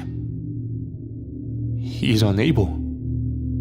Either he has designed it in such a way that even he now cannot enter, or it has been made so elaborate that something within it has changed against his will. The components necessary for entry have been altered and taken from his control. Or perhaps, maybe, it is Emperor who has changed. In this moment, however, the exact reason makes no matter. The result is the same. Emperor screams. He curses himself. He curses the gods, and in his rage, he raises great shards of red-blue crystal all around as the thunder rolls through the sky. They burst up from beneath the sand, and one rises up from the stone. It shoots up like fire, hardening at once and trapping Emperor inside. And he falls, entombed in the crystal. Emperor falls. He falls in the dust in the dunes of the desert as the thunder brings with it the winds and the sandstorm strikes, the worst in fact that Egypt has seen for 1,000 years. Emperor is buried along with most of Osiris' tomb, and he is lost. And as the centuries pass, as the layers of sand that surround the tomb gradually rise and rise, he is forgotten. For thousands of years, Emperor lays hidden in his frozen and self-made prison. The shifting sands and rumblings of the earth draw him this way and that, a bizarre and unwelcome anomaly in the desert. Until one morning, the side of his hand, trapped behind the shards of crystal glass, is raised above the surface of the dunes, and is noticed by the keen eye of an explorer, a soldier perhaps, in a passing regiment of the army of the British Empire. I recognize him too. He is a slightly younger version of one of the men stood in the photograph we found in Rocco's bag. The explorer calls to his comrades, and together they spend a time trying to dig the sands away from the surrounding crystal. The passing of the sun would suggest they do this for several hours before leaving, then returning the next day in greater numbers with ropes and camels. The crystallized Emperor is hauled from the sands and dutifully chipped away at by the man on site. Piece by piece the crystal is broken away, until Emperor is able to take a deep and shuddering breath. He stares at the strangers in confusion and horror. He commands them to explain the disappearance of Osiris' tomb, as he cannot comprehend that it has been long buried beneath the sands. The soldiers, of course, do not understand. In growing fury, Emperor bellows in his ancient and forgotten tongue, throwing out his hands and exerting his will upon the sharpened aura of Heka he has so carefully and painstakingly cultivated. But Emperor's magic has long since abandoned him. His connection to the ancient occult, to his gods, and the souls of his people has all blown away, like grains of sand in the desert wind. Emperor panics. He throws himself at the obelisk again and again and again, desperately, to the bewilderment and horror of the soldiers. Once he has completely exhausted himself, he allows the men to help him up and to carry him away. He returns to the obelisk once more in the night, but he does not stay as long this time. The defeated man decides to go back to the soldiers' camp. He travels with him for a time. Then, they part ways. Karl wanders. He wanders through Egypt and Arabia and beyond for almost 100 years, learning what he can, ever hunting for his lost powers and a way back into the tomb, to fulfill the promise he made to his brother. He does not age. And one day, wearied and well-traveled, he accepts a position as a researcher at Oxford University, granting him access to all its readings and materials. He meets the professor, and the vision fades. The images are lost to us as the blue and rippling network of flames is vanished into a deep, dispersing mist of aquamarine. Rocco lowers his hands, and the silver glow leaves his eyes as the chamber calms. They are bloodshot and watery. We stare at the man in silence. All these years I was awakened. I have searched for a way to reconnect with my past, for a way back into the tomb I built for my brother. He glances up at the smoke-like tendrils, the dark tentacles that quiver against the ceiling. They grow in agitation. He will know we are here now, Rocco says quietly.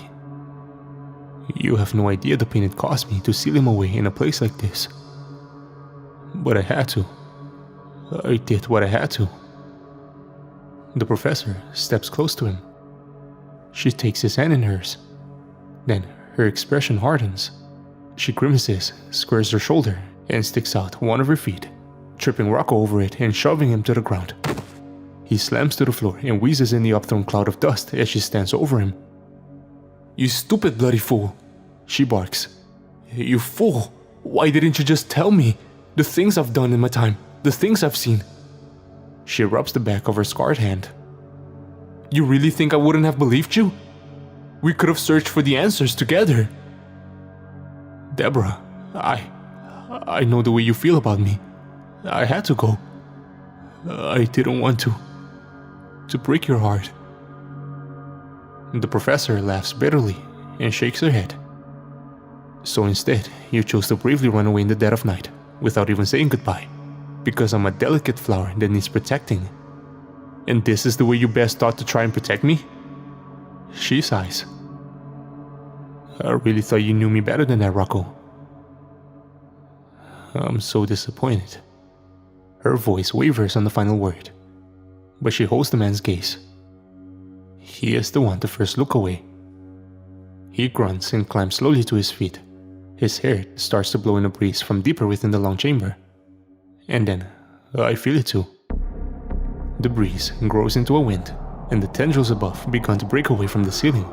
They twitch and squirm, looking down at us like dark, smoke-like snakes. I'm sorry, Rocco says above the wind. He looks at us. He looks at each one of us in turn. I've made many mistakes in my life.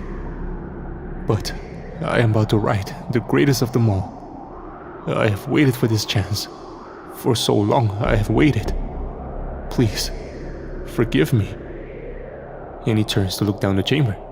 He braces himself against the rush of the air. We all turn to look the same way, and something approaches from beyond. The chamber warps as if part of an optical illusion. It becomes impossible to gauge distance as the silvery light all around merges with the reflected blue of the ball of fire. A great throne of stone seems to be heading towards us from out the darkness. The pillars fall back to allow it to pass. It rushes with the winds. A boy sits atop, shrouded in shadow and surrounded by the tendrils. The throne appears to be their source. They shiver and pulsate around the boy's limbs. They work their way over the rough form of the throne's stony carving, slithering all around it and billowing up to the ceiling. The ground rumbles, and dread flows through me like a river as the boy becomes clearer and clearer. His eyes burn with the angry blue light of the flames. His skin is a mixed match of shadows and flesh. The throne grinds to a halt, and the boy rises to a stand, struggling bitterly against the tendrils as he does so.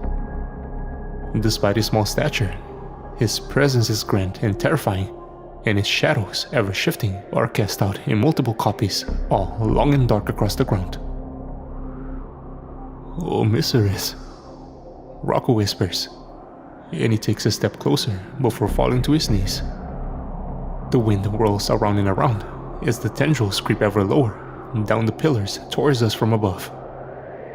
"Emperor," his voice, many in one, blaring somehow from all directions at once. He speaks in the language of his home, but it shudders around my head in a way that I can understand. "I have long awaited this day. It came to me in moments beyond count as a torturous dream. To even allow myself to believe that such a day would come was an ultimate cruelty that I forced upon my spirit again and again and again." "It's so good to see you, Miseris," Rocco chokes out. "And please know, I am sorry. I'm so sorry. The regret and the sorrow I have suffered for everything I have done to you has been bottomless, endless." Rocco clasps his hands together and looks up to his brother. "But I did what I had to. You must understand that, Miseris. You were a danger." "I was scared and confused and angry," Miseris replies, "reawakened in brutal fashion in a world I had understood to have left. A danger, yes, I do not disagree, but you sealed me away. You sealed me away, Emperor. I had to wait until I was ready. I needed the strength of skill. I was frozen, Miseris, a victim of my own frustrations. That's why it has been so long. I was broken free, and for over 100 years I have sought desperately for 100 years. Miseris repeats, roaring, straining with rage against the tendrils that bind him, crackling and bristling with energy. 100 years is nothing. You have kept me here for longer than any man can comprehend. For thousands and thousands of years, Karl. You abandoned me." Tears flow down Rocco's cheeks. We watch in terror, braced against the winds. But now, I'm here. I am here, O Miseris. Finally, I have the strength. I have found my power again, and I can do it. I can set you free, and we can be together. You can live the life you always deserved." "Life?" bellows Miseris. "Set me free. I do not want to be set free, Emperor. I have suffered beyond suffering, and there is only one thing I want from you now." "And what would that be, Miseris?" Rocco forces out in reply, though I suspect he already knows the answer. "Death," thunders the voice of voices. Rocco shakes his head. His own eye flashes silver. No, I won't do it, Miseris. You can't ask me to. Allow me to join the halls of my ancestors. My place amongst the souls of our people was denied to me by you, Emperor. I wish to join the gods. They call for me, and I am unable to answer. Emperor, let me die." The swirl of the winds rises to a crescendo. The blue of Miseris' eyes flash bright against the silver of Rocco's. The man stands defiant, and the wind begins to cease. They slow, and with a boom, they ripple out as a circle of air, far out and away past the pillars and into the darkness. The tendrils retract, and the energy in the chamber seems to fade with a soft and ancient sigh. Miseris holds out his hands. "Let me die, Emperor. Please. It's time. Let me die." I do not know exactly how long we stand there, watching and waiting. Time does not seem to be flowing the way that it should. But Rocco, shoulders shaking and silently sobbing, does eventually step forwards. With heavy footsteps, he climbs the throne. He embraces his brother, for one final time. And he places his hand upon Osiris's head. He whispers in the language of Heka, and with a quiet and indiscernible rush of an unknown but gentle sound, the tendrils are blown away as mere clouds of mist and dust. The lights in Osiris's eyes go out, and he slumps lifeless as a boy into Rocco's arms. Rocco, in the same instant, uses his free hand to press against Osiris's chest. The man's eyes glow silver, and he throws his hand out into the air, pointing it back the way we came. A ripple of pale lightning in the same shade flows from Osiris through Rocco and down and away back through the chamber into the distance, back towards the stone chairs that lead up to the 5th level. And the very air around us, it seems, starts to crack. The mist of the tendrils sharpens like flint, and like great grey sparks, hardened pieces fly out in all directions at dangerous angles. Sand begins to fall from the ceiling. The brief period of peace has already been broken. With Osiris and its entire purpose gone, the tomb perhaps has finally become conscious of its own impossibility. A shard whips through the air towards the back of Dave's head. My eyes widen and I grab the man's arm, dragging him suddenly towards me. He stumbles in surprise, but the shard whizzes harmlessly past and shatters against the base of the throne. Another small piece shoots upwards from the ground like an arrow, and it slices the professor across the face. She reels back in alarm, too shocked to feel any pain, I assume, as the red diagonal line over her features starts to leak blood. "Professor!" I shout, and she looks at me. "It's okay, Layla. I'm okay." Rocco, the man behind all of this, the builder, the entomber, the cause of our expedition, and the man of 1,000 mysteries, raises his hand one final time. He clenches his fist, and his eyes flicker, silver to white, then back to their natural color, back to silver, then to white, over and over. He is weak and struggling. "Run!" he shouts. "Go! Go back! The heck of the tomb vanishes with Osiris. You'll be okay. Use the amulet to get back." We make to do as he says, to run. But the professor does not follow. "You're not leaving me again, Rocco, you old idiot," she says. "Deborah," he whispers, his voice failing him. "Please." But the professor takes a deep breath. As the walls rumble, she focuses her energy. She braces. She whispers some words of her own. And when her eyes open, they shine in brilliant gold. She embraces Rocco, and the lights of their eyes flash as one, and with a ripple of electricity, they vanish. Gone. The power of Rocco's magic lingers a little longer. The shards hang in the air, and the chamber's collapse remains halted. But it all starts to quiver, and all too quickly. It will not hold. "Come on!" Dave shouts, calling to me as he grabs Aziza. "We have to go!" And he is right. It's time to go. So back we run, back through the long chamber as the pillars split and the shards fly behind us, growing in speed and intensity. The ceiling has begun its collapse. Great chunks of rock crash down all around us as the last of the strange silver light vanishes from our surroundings. A lone flashlight beam guides the way.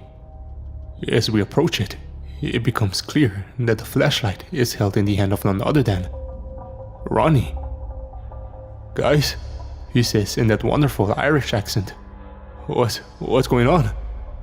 "Ronnie!" I shout breathlessly. "Move, Ronnie!" Dave barks, grabbing the man by the arm and shoving him up the steps. "Now, now, now!" And we clamber chaotically back up the stairs. Us remaining four. Leaving behind us the collapsing shadows of Egypt. And so, it's been a month now since our expedition to the tomb came to an end.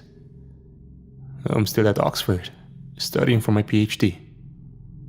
I have a sabbatical planned soon though, fully funded, one that'll take me across the world.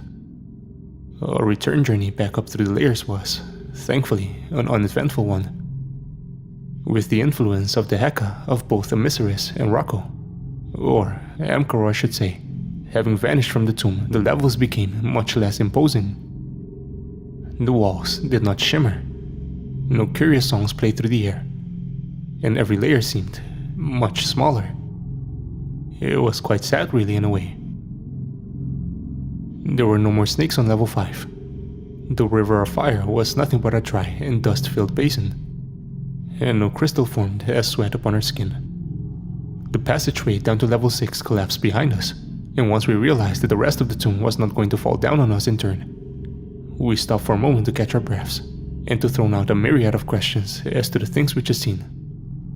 I was slow to join, to be honest. I was in shock. The professor, she just vanished. She was there, and then she was gone. A woman with her flaws, no doubt, but an incredible one nonetheless. There was so much left I had to say, so much I wanted to ask and discuss with her. "Ronnie," Aziza had murmured, and the man had winked. That made me laugh, despite myself, despite everything. The man's shirt was burnt clean through around the chest, and a silver, crisscross scar had formed in his skin. He told us how he felt a sudden shock, an electric awakening, and returned to consciousness alone in the dark. We all had our theories, but I think mine won out. He is the one we accepted, at least. The heart is the only organ left inside the body during the mummification process. I had said to them, and they had listened. I think Rocco used the last of his strength to transfer Emissaries' heart into Ronnie's body. Or his essence, or his life force or something. "Do you still feel like you, Ronnie?" Aziza asked. "Well, I mean, I don't feel like anyone else," he mused in response. I chuckled again. I sounded a little like the professor just then. We continued our ascent. We were cautious as we crept up to level 4, but again, the walls were still. There were no growling from beyond, and Amit was nowhere to be seen. We didn't stick around, just in case, but we did grab up Rocco's back, along with the amulet of the golden scarab. We continued to throw out ideas as to what might have happened to him and the professor. "What do we care anyway?" Dave muttered bitterly. "The more I think about it, the more I feel like a pawn in a game of chess. I would have given my life for that woman after what she did for me way back. But she's a hypocrite. She harped onto Rocco about honesty when she's been deceiving us all along." Even though the expedition took place over a month ago, far from my office here in Oxford, I can still remember it as clear as crystal. I played through the memory of this return journey conversation in my head. "What do you mean?" I asked him. "What makes you think she deceived us?" I don't mention my personal doubts regarding the professor. I want to hear Dave's own thoughts, untempered. "You ever consider the fact that the professor ensured that 6 of us came down into the tomb? 6 teammates, 6 layers, 6 tunnels in the ground.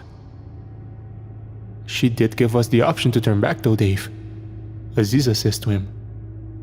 "She knew we weren't actually going to turn back. She read us like open books," he grumbles. "How badly did she actually need us, do you think? Us specifically, I mean.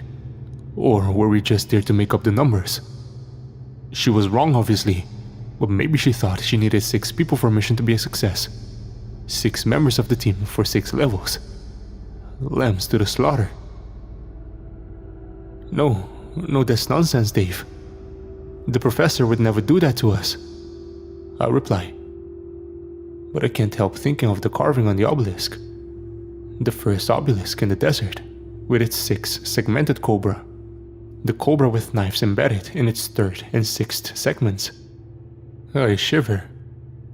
"And I'll tell you another thing," Dave continues. "It's pretty fucking lucky that we found Rocco, all things considered. How exactly was the professor planning on getting us out of here without Rocco's amulet, eh? He never told us how he managed to bring the thing in here with him, and the professor clearly had no idea or she would have brought ours along too. But we did, I reply. We did find Rocco. Yeah, and a bloody good thing we did, Dave murmurs in response. We walk in silence for a while. The third level is empty. There is no monstrous figure sat at the head of the table, and the table itself is unadorned. No thatch cloth, no remains of food, no relics, and no corpse of our teammate Sethos. Just cold stone and pots of oil. The statue of Osiris instead, locked in a perpetual struggle, is no longer hovering in the air. It has collapsed to the ground at an awkward angle, and cracked, broken apart. Ascending the stairs reveals that the golden plate that once barred our way has fallen, and lays shining in the light of our flashlight, propped on the stone steps against the wall where it has landed. We pass it by as we reach the second level. And there, on the wall. Hey, I mutter. Was that there on the way down? I'm not sure, Dave replies. I was too busy focusing on not drowning. There is an arrow carved deliberately between the hieroglyphs towards the base of the wall. It's large, but I still might have missed it had it not been at eye level with me as I climbed the steps back up through the hole in the ground. We were planning to head back to the 6 narrow tunnels in the length of the rope that dangled down from them, but the arrow points in the opposite direction. Should we follow it? Aziza asks. I'm all for it, Ronnie replies, rubbing his chin. Anything that might keep me from having to climb up that awful fucking hell tunnel. And so we follow it. The corridor leads for a long time through the darkness, but eventually ends at another set of steps, wider this time, that go up around. We glance at each other, then follow them up. The stairs carry us all the way back to the first level, passing through the remains of a shattered section of rock, clustered, I don't fail to notice, with small crystals. We find ourselves once again stood between the enormous statues, the men with the heads of animals guarding the way. And in the wall, by the nearest statue, scrawled in the rock is a message. It isn't long, nor is it signed, but we can guess the author easily enough. Rocco's Haka has gone, but there is still just enough of my own. Though, even now, my power fades, and my time is short. I do not know, nor understand its source. I do not know, nor understand its source, Dave reads aloud, shaking his head. What the fuck kind of way is that to sign off a message, Professor? He strides off back to the entrance, muttering to himself. He is done, I think. He wants no more of this life. A ridiculous bloody mad woman, he vents. A mad woman indeed. I don't think he means it. I think he just feels let down. The professor had her flaws for sure. My own feelings are complicated and mixed. But hell, she was certainly like no one else.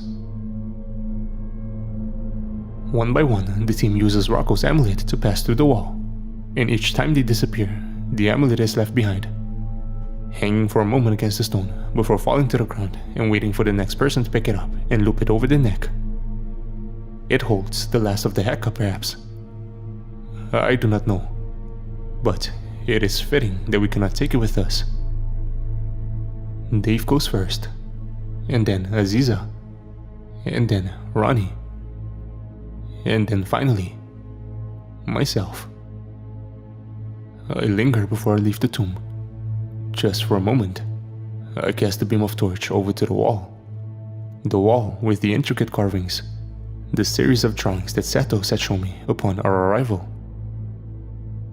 The first picture shows me a woman huddled over a man, collapsed on the ground. The woman is scarred across her face, and she looks scared.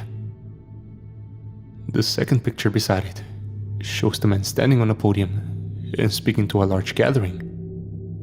The people show the man no fear, no reverence, merely the mild interest that one would grant to a speaker on a street corner. The woman stands just behind the man, watching him address the crowd. My eyes wander down through the carvings. There is one of the men and woman exploring what appears to be a cave. There is one of them together in a boat. They are aging, I realize, and they look happy. The final picture shows the woman alone, standing over a sarcophagus. Her eyes are closed, but she appears to be smiling. I smile back, and I take my leave. Aziza did not fly home to the United States. She instead took it upon herself to find and locate Setos's family, to return his items, his camera and photographs, and to tell his story. She is still there now, I believe, still in Egypt. I do not know when or if she plans to return. Dave texts from time to time. I apologized to him formally for accusing him of being a traitor. He told me I was a moron, but I think he forgave me. He's left Oxford now. He's done with all this occult bullshit supposedly, and wants to find himself a nice life to settle down into.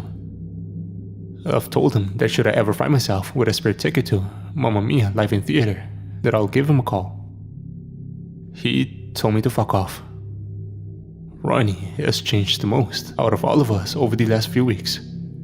We've all changed, of course, but his transformation has been the greatest by far. He is still the same man, but he is undeniably different in a lot of ways too. He jokes less and has become much more softly spoken, but he also seems more content with his lot in life. He spends more time appreciating the world around him. Through him, I suppose, Osiris has a chance to live out the life he was denied in a way. The boy Pharaoh's heart beats on. And I'm still here, still at Oxford. Dave may have sworn off the occult, but I could never do that. Not in 1,000 years. How could I, after all the things I've seen? After all I've done? After the wonders of the world have been so opened up to me? My sabbatical starts soon. I'll need to prepare for the expedition. I wonder if I should find anyone to join me. I'm sure it wouldn't be too hard to find volunteers.